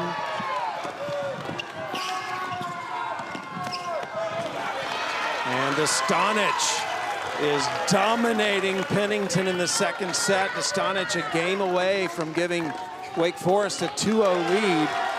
And Pedrico has just leveled things at number 5 singles for TCU. So the drama building, Luke. Dostanic has been so good closing off when he gets the opportunity, getting to that net, making a lot of volleys.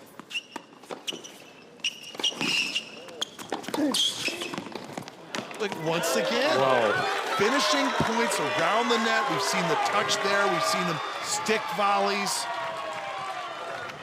Very impressive. To me, Luke, he's just raised his level. He's gotten better and better as this match has progressed. These are 2 of the best in the business at Division I. He won't let Pennington off the mat, right? Every time he tries to make a run, just nothing. We saw it in the first set and here in the second. And Pennington had the physical battle last night against Legou of Texas. Pennington is ranked number 8 in the nation in singles, and he just has not had the same level tonight. Dostanic has not allowed Pennington to get going at all. And Wake Forest, a couple of points away from going up 2-0 in this national championship.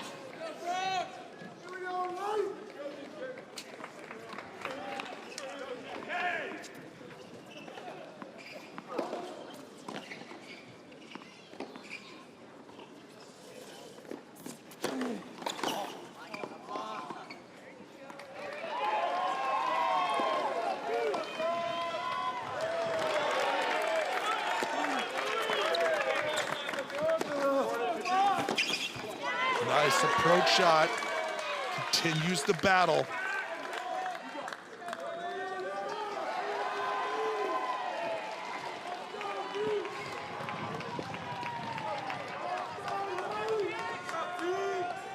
And Pennington, most people feel like he'll be turning pro after this season ends. Big things ahead for him.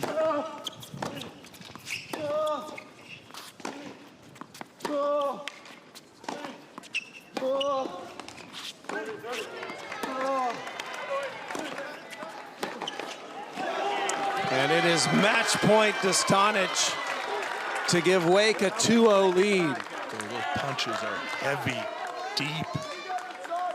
Pennington is just on his heels, just trying to survive the onslaught. Dostanic looks like he could go 5 sets. Easily.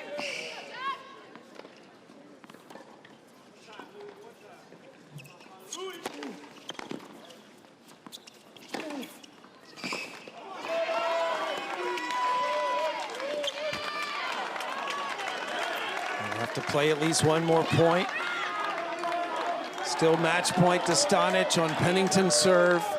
You have to win 4 points to win the national championship. If Stanic can convert here, it would give Wake a 2-0 lead halfway there. 5 other matches still in action. TCU still very much with a chance.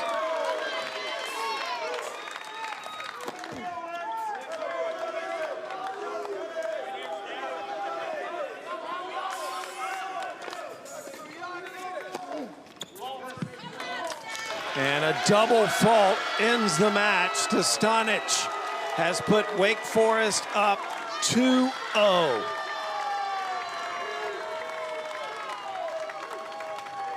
Just a great performance, wire to wire, starting with the doubles and just kept running.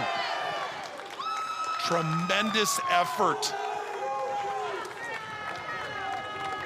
So Stanic puts Wake up 2-0. Wake needs to win 2 more of the 5 matches remaining. TCU, remember, they have to win 4 of the 5 remaining. 2-0 after taking the doubles point and winning number 1 singles. Number 2 singles, Luke, has been a battle. This has been emotional. The crowd has been really into this match between DK Suresh and Pedro Vives. That's Vives for TCU right now from Mallorca, Spain, against Suresh from India.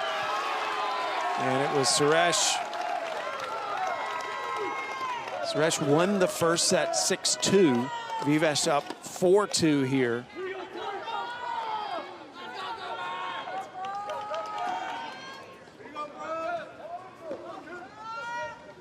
Vives trying to go up 5-2 here. The pressure. Suresh just coming in with control. Nice little split step. Understanding his size. He covers a lot of net. Suresh, a singles All-American last fall with an amazing run to the semifinals of the individual singles championships. Taking on Vives, a senior from Mallorca, Rafa's hometown. In fact, he's known Rafa since he was 3 years old, Rafa Nadal. Trains at the Rafa Nadal Academy, in fact, when he's back in Mallorca.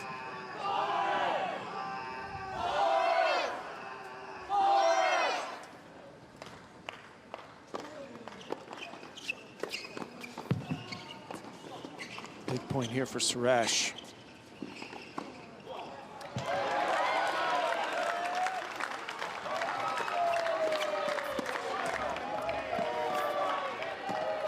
Oh, Vives hangs on. That was amazing. He goes for the Dr. Feelgood short cross court, and he knows he can't hang it high or that's going to get eaten up. Vives last night got treatment from the trainer. He's had a battle with turf toe for most of the spring, but no sign he's not at all compromised at all. That's Scott Perlman, the assistant coach, a former incredible head coach at Kansas and assistant to Brian Shelton at Florida, talking to him. While they're chatting, we go to 3 singles.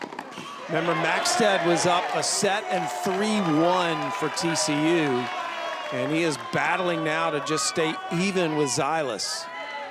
So impressed with his composure, just the ability to handle this run from the other side, not get emotional.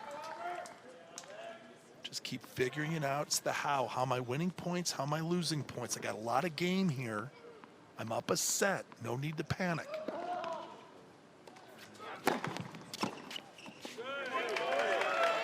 And again, Devin Bowen, one of the other Wake assistants, we mentioned it earlier, or one of the TCU assistants, excuse me, said that Maxted's made about the best 6-month improvement he's ever seen. Maxted of TCU on the other side of the court. We talked about it early, right? He's from England over the summer, yeah, right? Stayed over the summer. Home, stayed here, got in some training blocks, played some pro tournaments.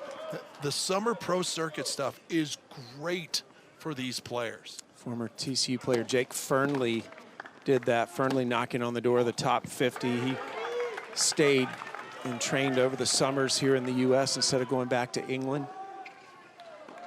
I think that's one of the reasons Maxted looks so composed, Luke, because he's just so fit. He believes in his fitness. Yep. I just think he's such an intelligent player. He's got so much on the playbook that he can go to. And he starts looking at, okay, how can I win this point? He takes every point and just thinks of the situation. Am I up? Am I down? Do I have the momentum? Is the momentum on the other side? And just what to bring out to win this point. Game point, Maxted. One of the few missed volleys from him in this match. And the passing shot was good. When you're playing someone that closes that tight aggressively, it's easy to go right after him. It's right into his stomach. And now they got to get out of the way of that volley, and you can force an error.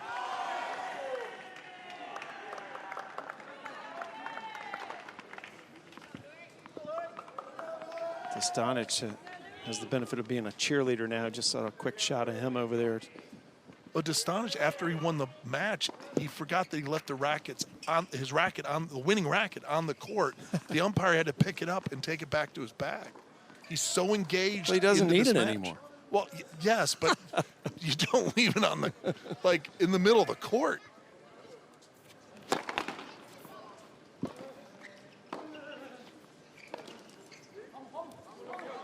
Things tightening up around the grounds right now. A lot of matches appear to be headed into a third set. We have 2 of them already in a third set. Wake Forest up 2-0 in the championship. There are 5 matches in action. Wake needs to win 2 more. TCU has to win 4 of the 5. That is just wide. That almost went in. It was going to be there's going to be a lot of problems for TCU, but it goes out 4-all. Maxted holds firm. 5 matches still being played right now. Wake needs to win 2 of them. TCU has to win 4 of the 5, but they very much can do that based on the way the scores are trending right now. Still too close to call. Number 2 singles. Vives trying to get to a third set against Suresh. And after that first set, Luke, I did not see this coming. What an effort from Vives. Yeah. And especially after how kind of beat up he was after last night against Texas. A lot of people were wondering if Vives would even be in the singles lineup tonight. Yeah. Weston Dyke of TCU won the first set. Robertson has responded for Wake at 4 singles on the right side. It's Weston Dyke serving. Robertson trying to force a third set for Wake. Set point Robertson on the right side of your screen. Oh, what a drop shot. Oh, what again? Oh! Wheels from the big man, Suresh. Elite.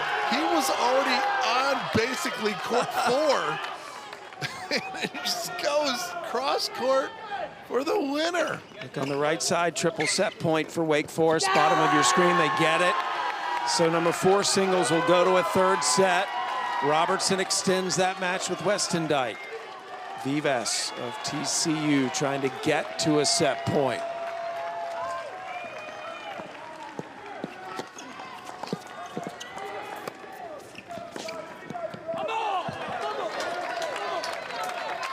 Suresh had one of the best pickups I've seen this week, Luke. It was unbelievable. He honestly is exiting the court.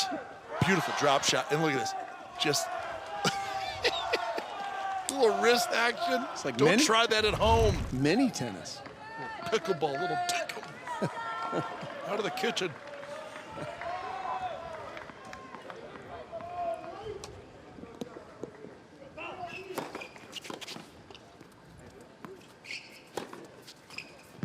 Oh, solid. Doesn't overplay it. It would have been real easy at 5-3, 30-15 to kind of put a little extra juice on it. He just goes for a good, solid, well-placed forehand and gets the winner. Set points for Vives to force a final set.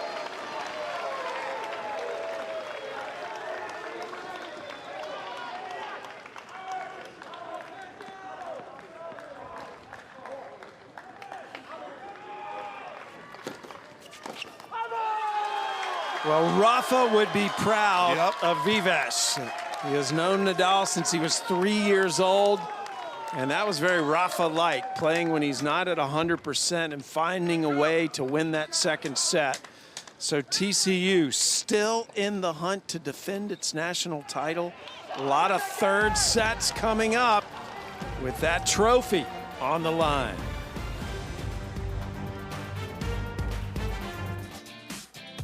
Wake up 2-0 in the national championship. There are 5 singles matches still in action. 4 of the 5 are in a third set. The only one in the second set and can be decided in straight sets is at number 3 singles. Maxted still with a chance to give TCU its first point. That's Maxted, bottom of your screen, against Zylis of Wake Forest at the top of your screen. And Zylis has been a different player here in this second set.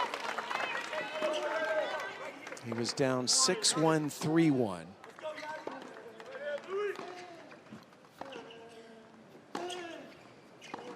Zylis from Greece, wins Davis Cup for that country. Against Maxted, who is from England.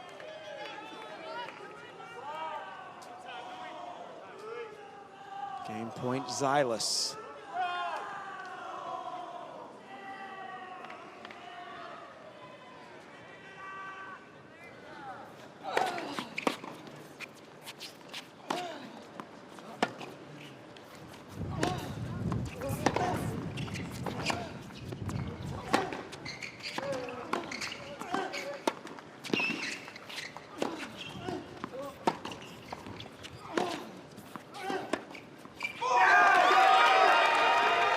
Zylis hangs on. He moves ahead 5-4 on serve in the second. Zylis must win this set to keep this match going. TCU still has not won a point yet. 5 singles we go. Pedrico, who lost the first set to Tachi, has come storming back, but Tachi has a break point here, or excuse me, a game point to win his first game of the third set. It'd be very interesting where he goes with his serve, because I mean, Pedrico is actually pretty capable on both sides. When you look, you can't even see him in the screen. He's so far back to let the serve slow down. That's out. Oh man, this is a big point for Tachi. Deciding point, which means it's a break point for Pedrico, game point for Tachi. Yeah, if he goes down double break, stick a fork in him. This thing's going TCU's way.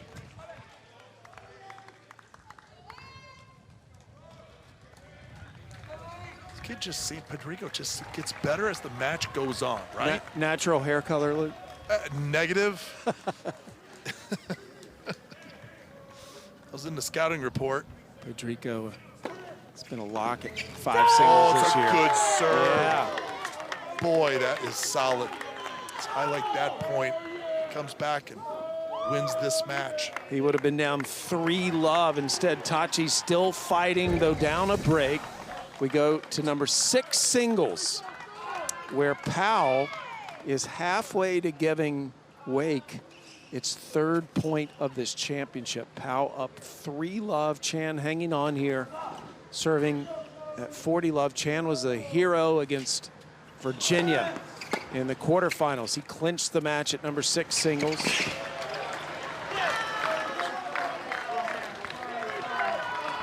Now gets up to that drop shot quickly and rips it down the line, gets a little net cord love on it. Chan played number 6 singles against UVA, clinched that match, as I said. Last night, Roger Pascual, a freshman from Spain, clinched against Texas from the 6th spot. Coach Raditi moving Chan back into the singles lineup tonight. He's taking on Luca Powell, who has never lost an NCAA tournament singles match. Undefeated, 4-0 his 2 years in school.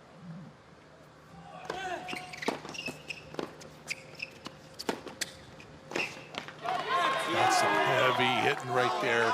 Taking that forehand in the middle of the court. Just ripping it.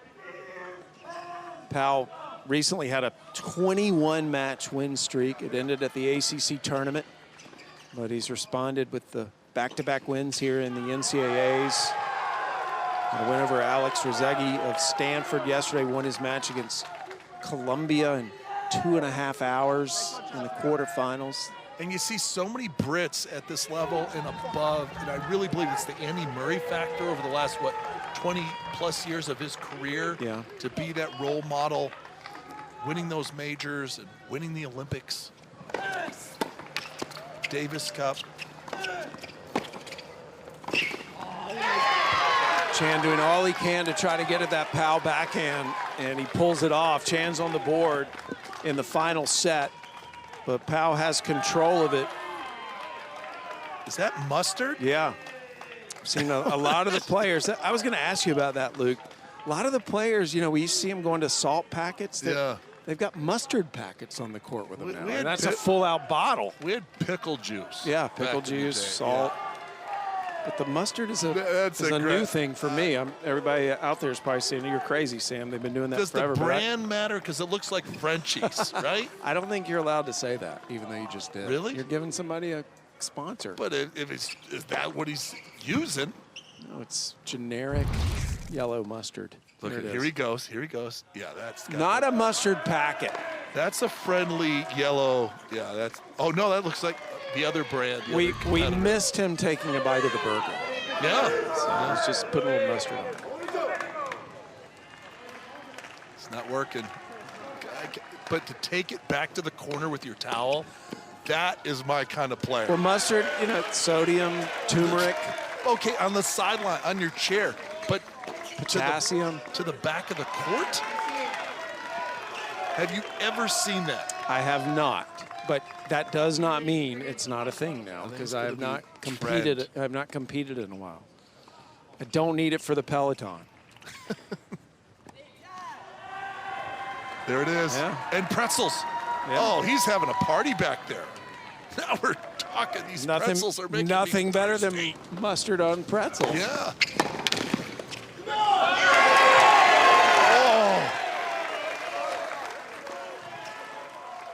Please go back to the buffet. No, he's had enough. Chan, it's a gun show tonight. Yeah.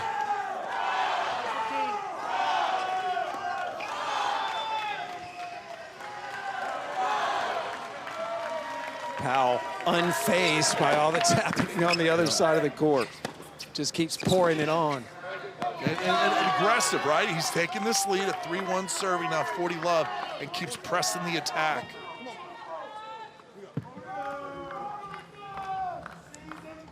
You think on a changeover, Powell says, hey, would you like a hot dog to go without mustard? Fantastic, right? I mean, they really should travel with their own, like, what's the carts they have in New York, right? Well, Powell is on a roll right now. That's an NIL deal. That's a sponsorship deal right there. Game on. At number, yes. At number 6 singles. He's my hero. Powell's up 4-1 in the third. I'd go to Costco and I'd just get the giant one. You need more sleep. Number 5 singles. Pedrico, top of your screen, up 3-1 over Tachi. What are your take on this service motion, Luke? It's different, right?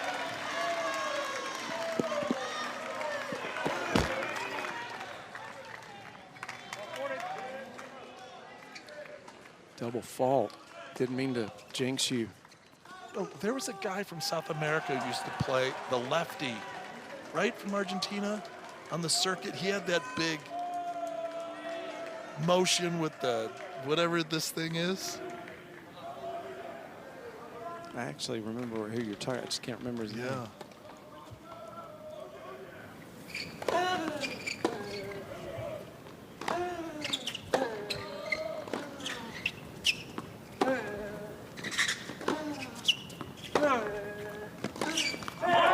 Whenever I see motions like that or jacked up swings, obviously it works for him. And he's a world-class player. But I want to know the coach that saw that go when he was a kid. You know what? That looks good. We're going with that motion. You got Sampras. I mean, but you know, I mean, at some point you just got to go with what goes in. Yeah. Though, I mean, I'm talking to someone who serves left-handed and right-handed. So a lot of brain damage. Probably no grace. But you know what I'm talking about. I mean, where's the coach that, said, there may be a better way of doing it. Yeah. I mean, Roger Federer's out there. I mean, someone's had to have tried it. But, hey, Tachi's a Division I tennis player at Wake Forest. From Argentina, he's only lost 2 matches dating back to March 7th. So Exactly. I think he knows what he's doing. I'm a lightweight. He's got Tony Bresky in his ear. Yeah. Pedrico trying to give TCU its first point of this national championship. So coach is telling him, number one, you're basically, with this match where it is, you've got to concentrate and put more balls in play. Let's make sure if we get a short ball, let's not play too much defense. Let's go after him. Let's make him feel some heat. He feels some pressure. I love watching Pedrico play. I cannot wait to see what his career turns out to be. There's so much potential in this young man from Spain. Just a freshman player, yeah.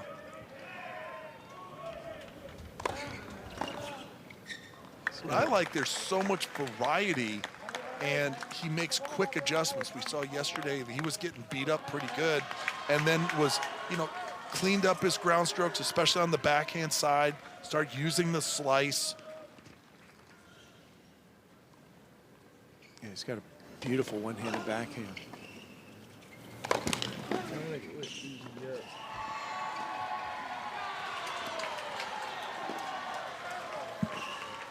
And 5 singles matches still in play.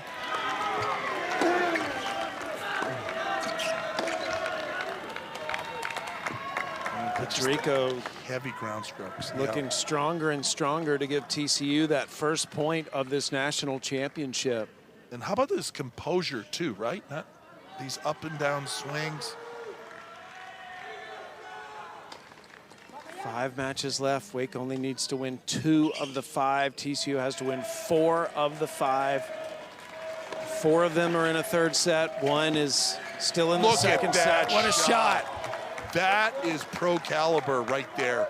You're on the run, what you do in defensive situations, and he's out. You can't even see him on the screen, and he rips a forehand for a winner, and it's just all about business, right? He's not getting too high, understands even at 40 love, let's close it out, get to 5-1.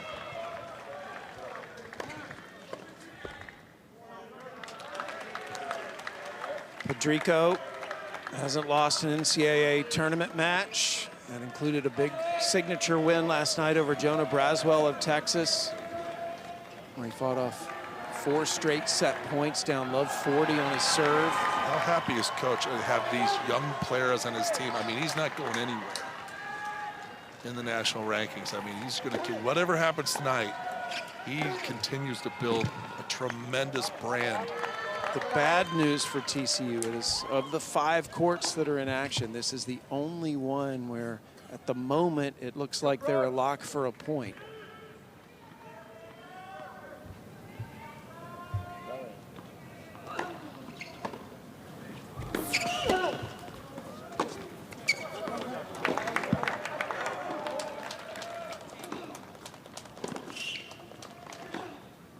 Tachi has just been such a winner for Wake Forest. Double-digit wins the last 3 seasons. So good when they go to the dual matches in the spring.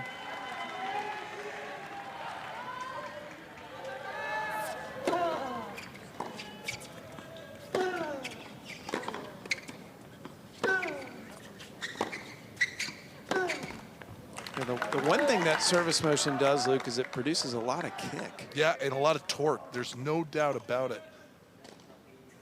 Suresh up a break in the third set over Vives.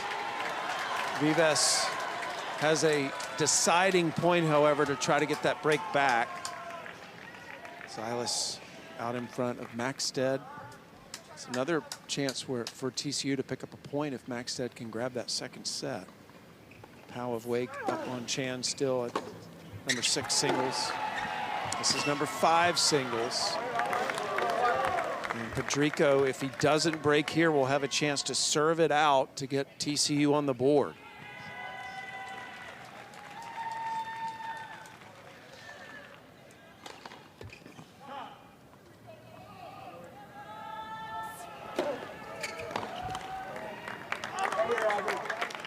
So Pedrico doesn't put up much resistance in that return game, but he will now have the luxury of trying to serve it out. Vivas just broke back against Suresh at number 2 singles. That's the eruption you're hearing in our mic. We go down to number 6 singles, however, and it is Pao and Chan. Chan's approach goes long. The intensity picking up all around the Hurd Tennis Center right now. It's that last push, and all the fans know it, the players know it. This is that final stretch, that final push. Wake Forest up 2-0 overall, 5 matches left. They need to win 2 of them. TCU has to win 5. Excuse me, they have to win 4 of the matches remaining.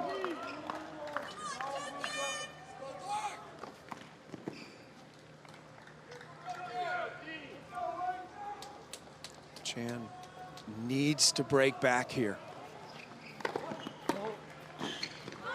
Remember, in no ad scoring, 30 all is a pressure point for the server. Oh, he just catches it late, he knows it. Oh man, you got a nice look at a serve that's sitting in the middle of the box. And you're not really trying to do anything with it. You know you got to put some balls in play here.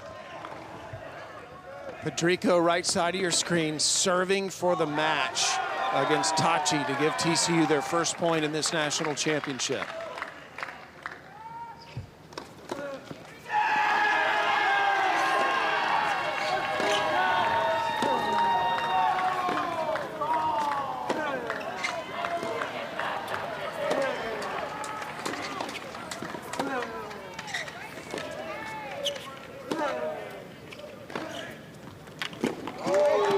Shot from way back.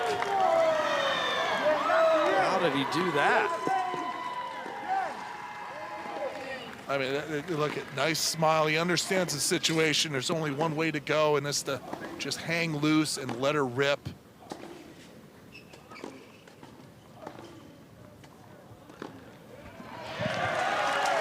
Pedrico with the pressure of trying to serve this out. He could be first off the court for TCU.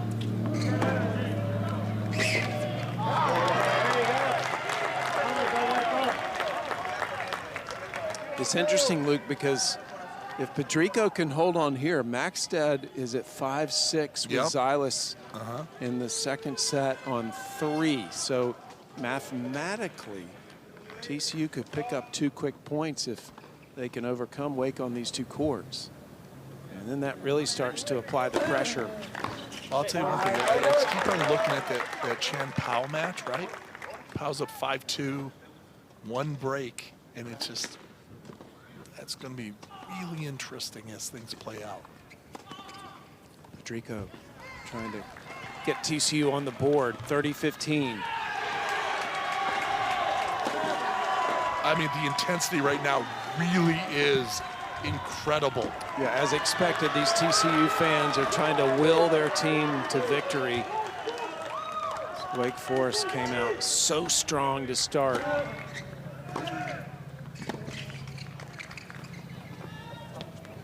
Oh, that's he got away with it. Drop shot, yeah. Faked him out. He came out, it looked like he was about to drive it, and then at the last second kind of turns the key and drops it. But you got to sell the drive first so the opponent doesn't just buy into like running up to the net to chase that drop shot down. Pedrico taking a lot of time now, 30 all at 5-2. The match is on his racket.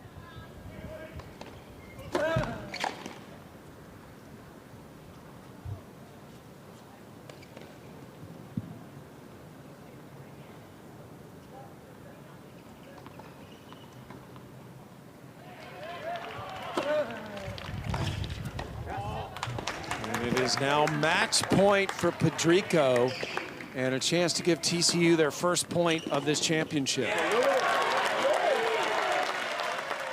Pedrico, a winner against UVA this week, a winner against Texas last night, and trying to make it 3 singles wins in a row for TCU.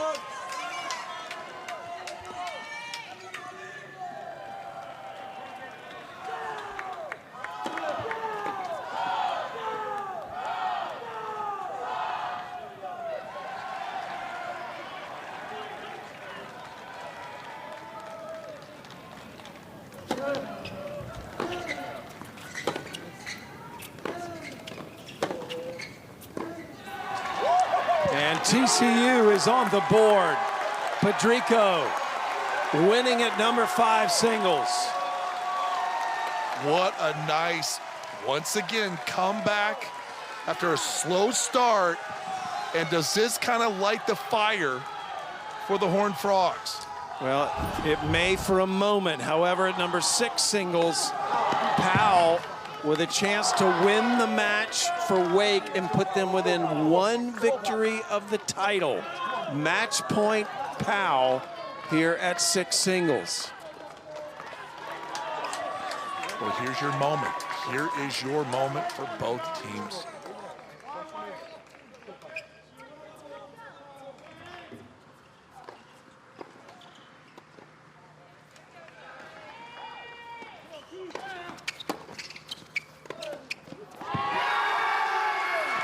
Powell has won the match at number 6 singles, and Wake Forest is 1 victory away from their 2nd NCAA championship as they take a 3-1 lead.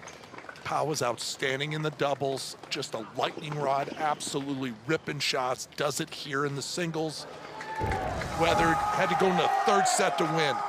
We go to number 3 singles, where Maxted can get TCU a point if he can win this tiebreak. Maxted was up 6-1, 3-1, and Xilas found his game.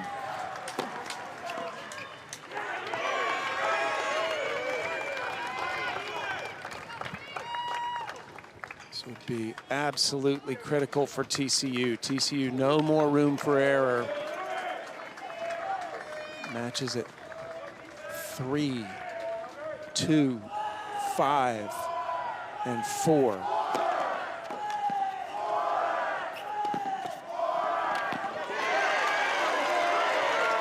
Maxted. The tiebreak goes 1st to 7, win by 2. And Maxted had a tricky shot right there. He had to kind of move his feet the last second to get out of the way of that ball. He almost runs into it at first. Check this out. Here's, it looks easy, and then he comes in on it and had a weird spin on it. Look at that.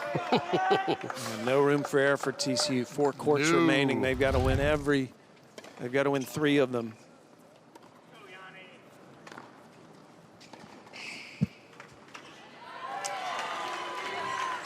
Wake needing just 1 more match win. But I'm telling you, 2-all at 2 and 4, right? In the 3rd set, this is good.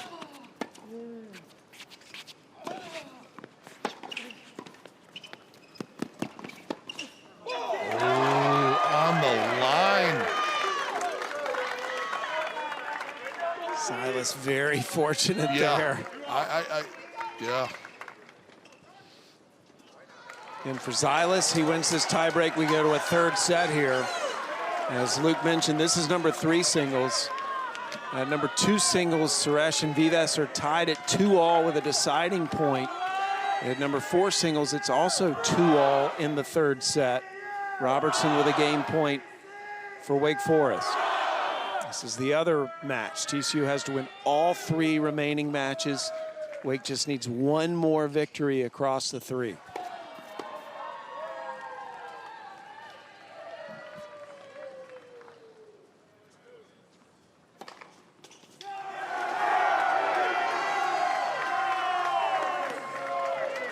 Double fault from Xilas. Suresh has just held serve at number 2 singles to go up 2-3 over Vives. This guy needs to take a seat, take a break. Tension is high right now. It is. It is. It is incredible the level of play on all these courts. You have to remember, these teams start coming together in August, and they just start building, and they go through injuries, all the early morning workouts and the travel.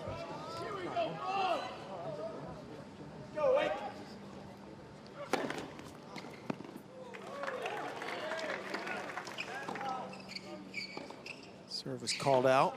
Second serve coming from Maxted. He's trying to get to 4-2 in the tie break.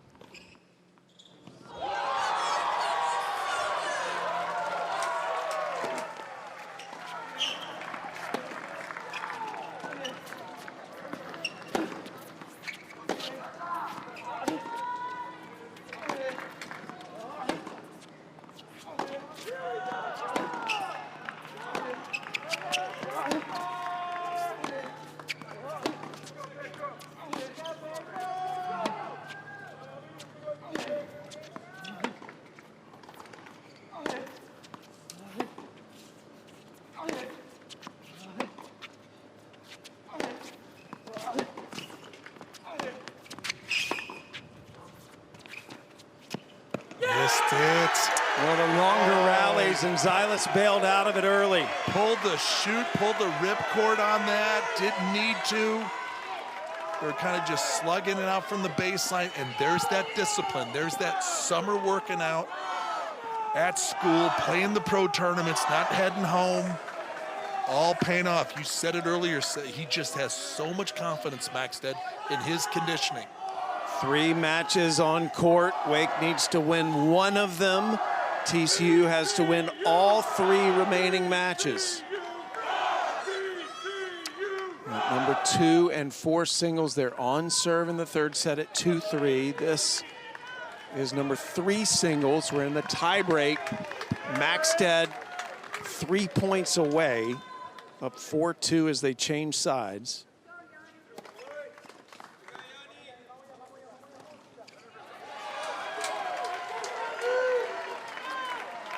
Maxted facing Zylas. Fans on the edge of their seats right now. Black and gold and purple everywhere.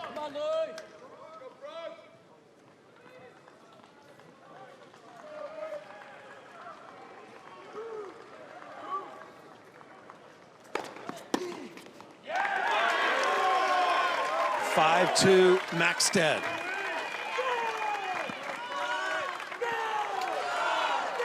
Again, 3 matches still remaining. Horned Frog fans know they have to win them all.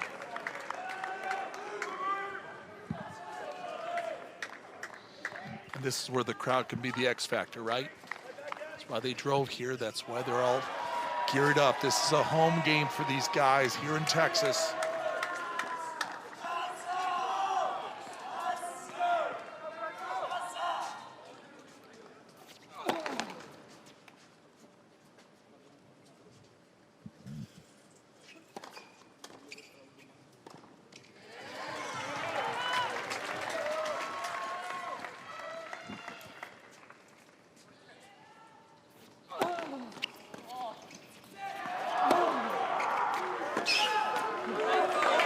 Shot from Zylas got Maxted way out of position.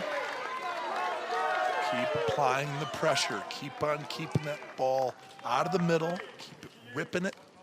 Keep after it.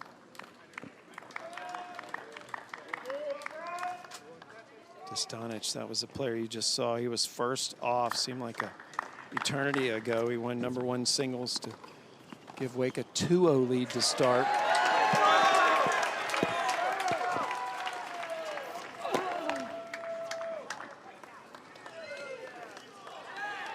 And the other 2 matches, middle of their final sets on serve.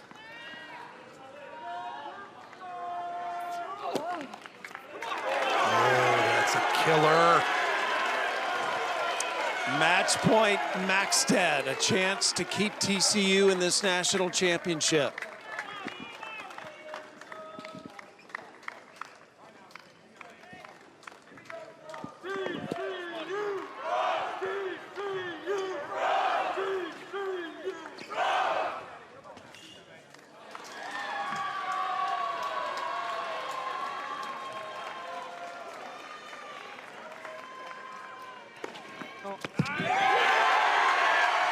It was called wide. Second serve, match point remains.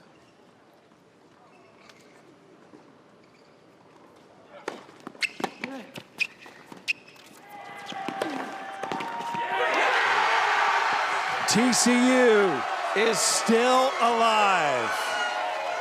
An aggressive second serve, right to the tee to the forehand side, but it pays off because he comes in and closes around the net. Stick volley. So the Horned Frogs still in this championship. 2 matches remain. Wake needs to win one of them. TCU has to win them both. Over on court 4, Weston Dyke serving to Robertson. It is a break point here for Robertson.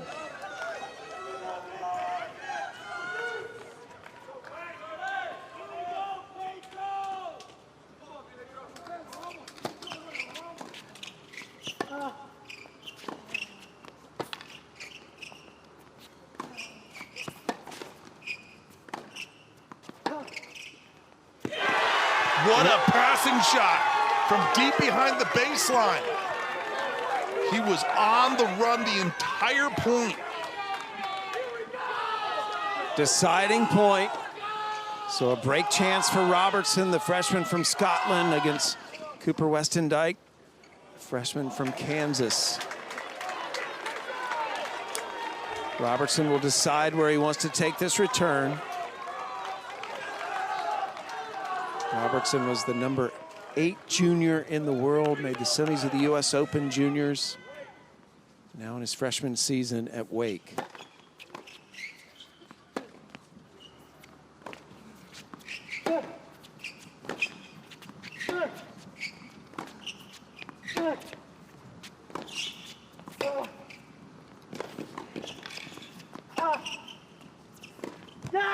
Wow.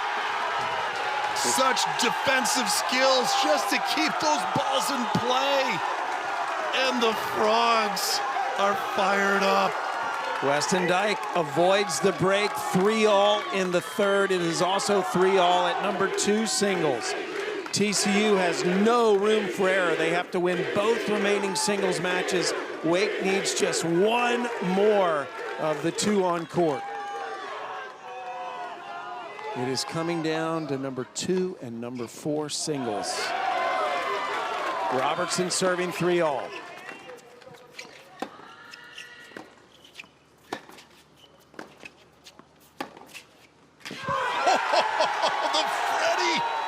The freshman. Big 12 freshman of the year, Weston Dyke. He has not won a match this week in singles. So this is a massive moment for him to erase those memories of the 2 losses. We bring in number 4 and number 2 singles together. That was a break point return. Vivac went tweener and almost got it over the net. Now another deciding point on Suresh's serve. He had a big serve in the last game to hold.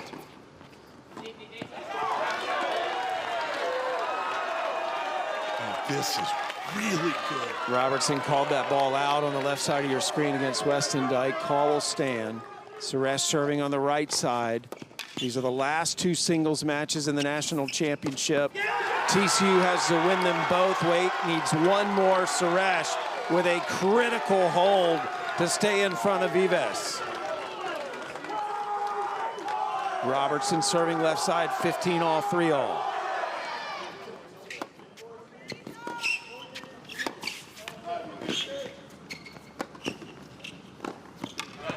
Got him.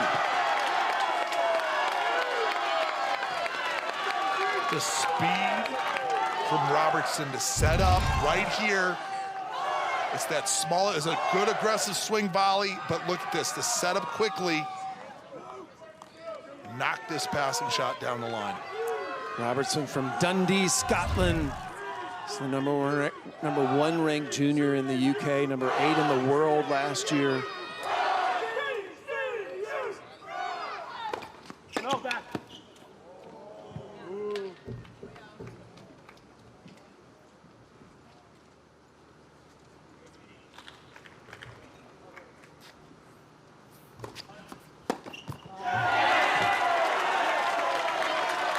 3-point for Robertson.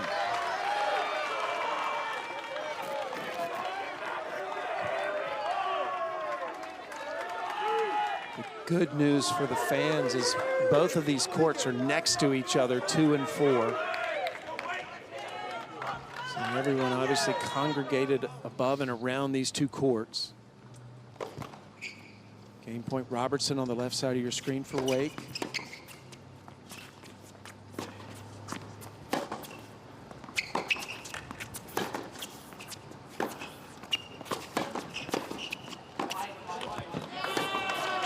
Shot is out, game to Robertson at number 4 singles, and Suresh wins that point at 2 singles. It was a massive service game for Vives, Luke. I mean, it's so important right now to make sure not to hit many second serves, because Suresh is going to take that second serve and move forward on it. Don't have to go for aces. Good, solid serving that sets up the rest of the point to control. See right there, it wasn't a flamethrower, but it just gets the point started, puts the pressure on Wake Forest to do something with that return. It's just been remarkable, the turnaround physically in Vives from last night to tonight. Yeah. I mean, he couldn't walk. Yeah, he was really struggling at the end of his match last night. He's been struggling with turf toe, missed most of the spring, hasn't played a lot of singles matches. Oh, what a gamer.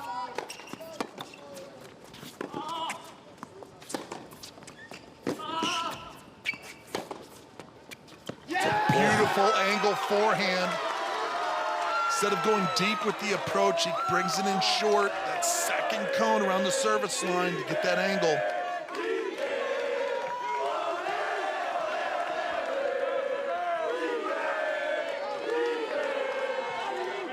It's the Wake team cheering for DK Suresh.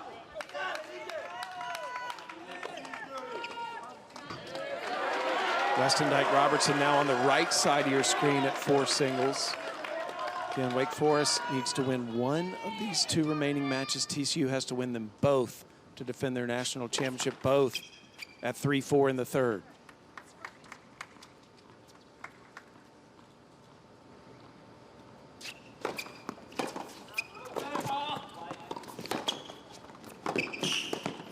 Beautiful play, pressing the attack.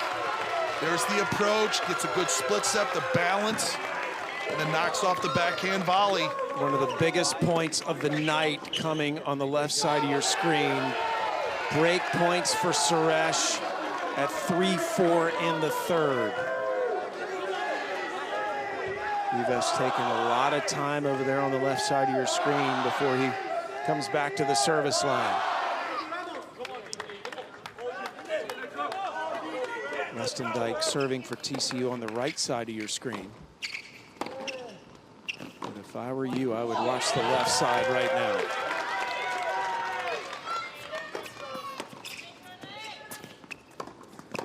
He guessed right, just couldn't do enough with the backhand. Vives saves a break point. Another one coming for Suresh. Remember, no ad scoring, so Suresh has the luxury of knowing he'll possibly get 2 more looks at break points. If he doesn't convert here, he'd have another chance.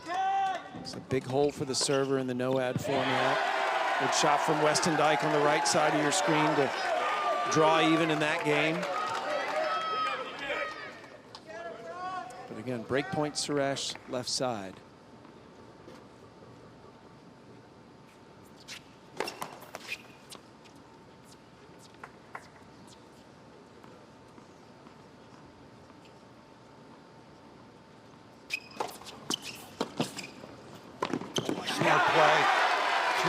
three-quarter kick serve. Gets the ball up on his opponent and then fouls it in with a nice put-away volley. A deciding point now between Suresh and Vives. It is a break chance for Suresh, his third straight game point for Vives to get out of this service game and stay on serve. Robertson has a break point on the right side of your screen at 4 singles for Wake.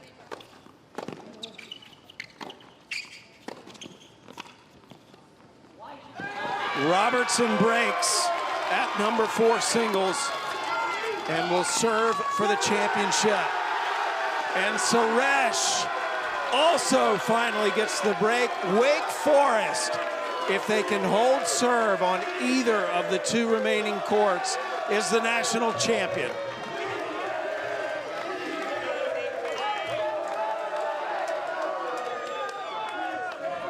Must-win games for TCU on both of these courts.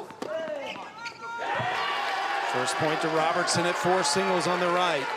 Suresh starting his service game on the left. Wake Forest seeking their second NCAA men's tennis title. They won the title in 18.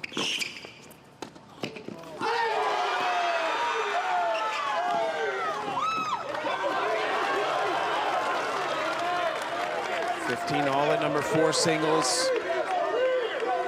It's on the right side of your screen.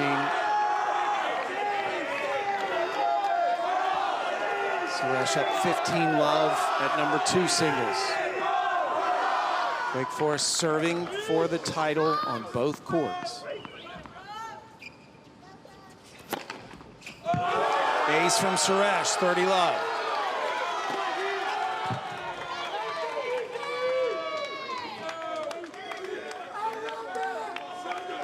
Boy, Luke, how tough would it be to keep your focus?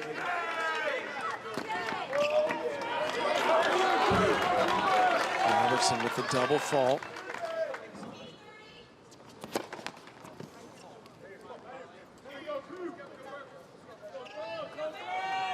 These courts right next to each other and the national championship on the line.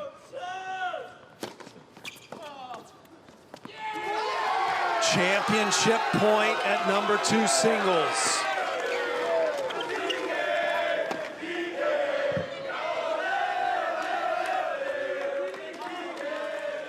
Suresh serves for the NCAA title.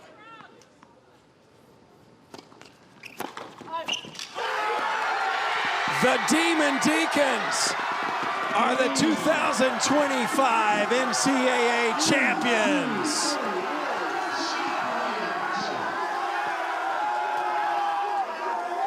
D.K. Suresh clinches the victory for Tony Bresky and the Demon Deacons. Their first title since 2018, dethroning the defending champion TCU Horned Frogs. The top 2 teams in the nation battling for the title, and it did not disappoint. And there's that sportsmanship I was talking about all week. How much mutual respect all the teams have had for each other. Dostanic getting in there, hugging Suresh. Tony Bresky taking this team to the national championship, 40-1. That is the final record for the Demon Deacons.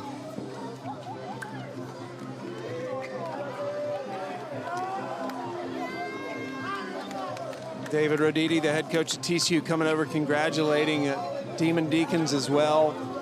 This team dropping just 1 match all year, basically running the table at the Division I level.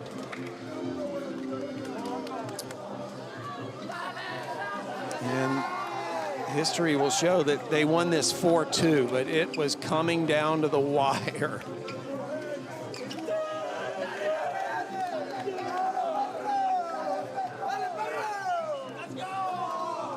Roditi congratulating his own players after a fantastic season. TCU, the defending national champions, making it all the way back to the title match. But This was the big rivalry in college tennis this year, TCU and Wake Forest. And DK Suresh, what a memory for a lifetime.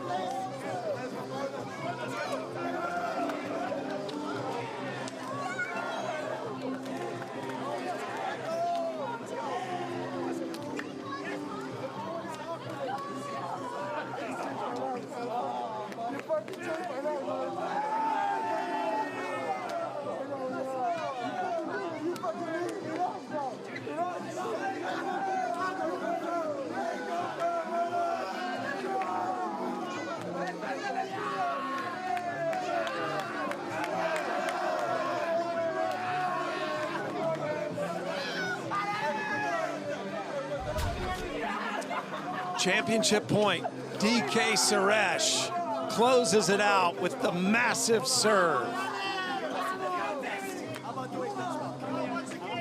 And the Demon Deacons celebrate their second men's tennis title, first since 2018. They are the third Wake Forest team to win national championships, joining men's golf and field hockey.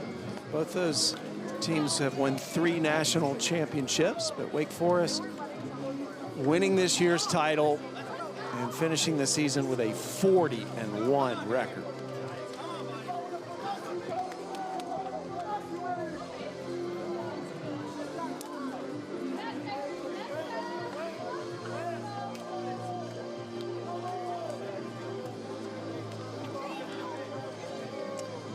Wake Forest started the night winning the doubles point, and that has been a key indicator of success in this year's Final 8. Everyone who won the doubles point ended up winning the match. They clinched the number 3 doubles, and it was just a fantastic start for the Demon Deacons to get on the board early, jumping out to that big lead in doubles. Then they went to singles, number 1 singles.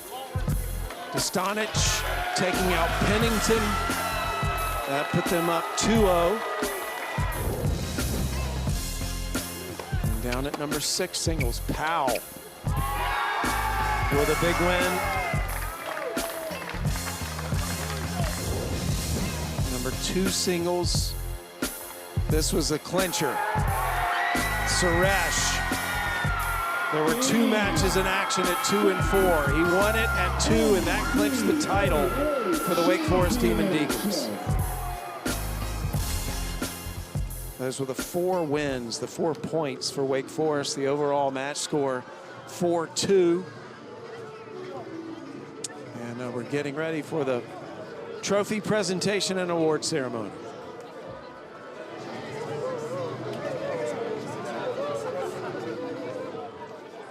Wake Forest celebrating in the wake of their national championship, getting past TCU 4-2 tonight to win the program's 2nd men's tennis championship.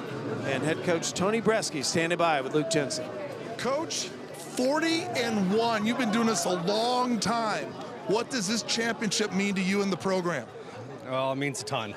I think, you know, we had one in 18, so, you know, I feel... But 40-1? Yeah, well, I feel pretty fortunate that, you know, we got that one, so it's something that you kind of monkey off the back, so to say. So I think for me, this is so much more about our program, you know, all the players and all our fans and our support staff and my family and all our families and stuff. It's like we have some of the most loyal fans and families and players that I've ever seen, and they all deserve it. So throw it for them. What was the message of the team? Because I thought the doubles, you guys came out and battled the fans, battled the defending champions, but you guys were on fire from the jump.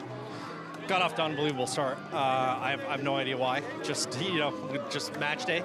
I think we, like you said, 40-1, so we played a few matches, a couple doubleheaders in there, and got off to an unreal start. Doubles was great, and then we got off to a really good start in singles too, winning 4 sets. And much like indoors, you know, we knew TCU was going to keep pushing because they have a great program, and they did. And you know, lucky enough to have 2 guys there at the end that you know, were clutch under pressure. What does this say about the character and the culture of your team? Yeah, I think, look, we have incredible toughness, you know, incredible passion, determination. I think, you know, culture and the type of people you have is everything. And these last couple of years for us has been just, it's been a beautiful journey for me. You know, our guys just, they bring it every day. They have the right attitudes. Got a lot of guys that want to be professional tennis players. They work that way, and they're great people. To finish, congratulations. Yeah, thank you. Appreciate it. Back to you, Sammy. Thank you, Luke, and congratulations to Wake Forest. You were looking at the winningest team in Wake Forest history, finishing the season 40-1. Only one loss this season, but they won it when it counted, as they have claimed their second men's tennis national championship with a 4-2 win over TCU. It is the 11th overall national title for Wake Forest University athletic programs.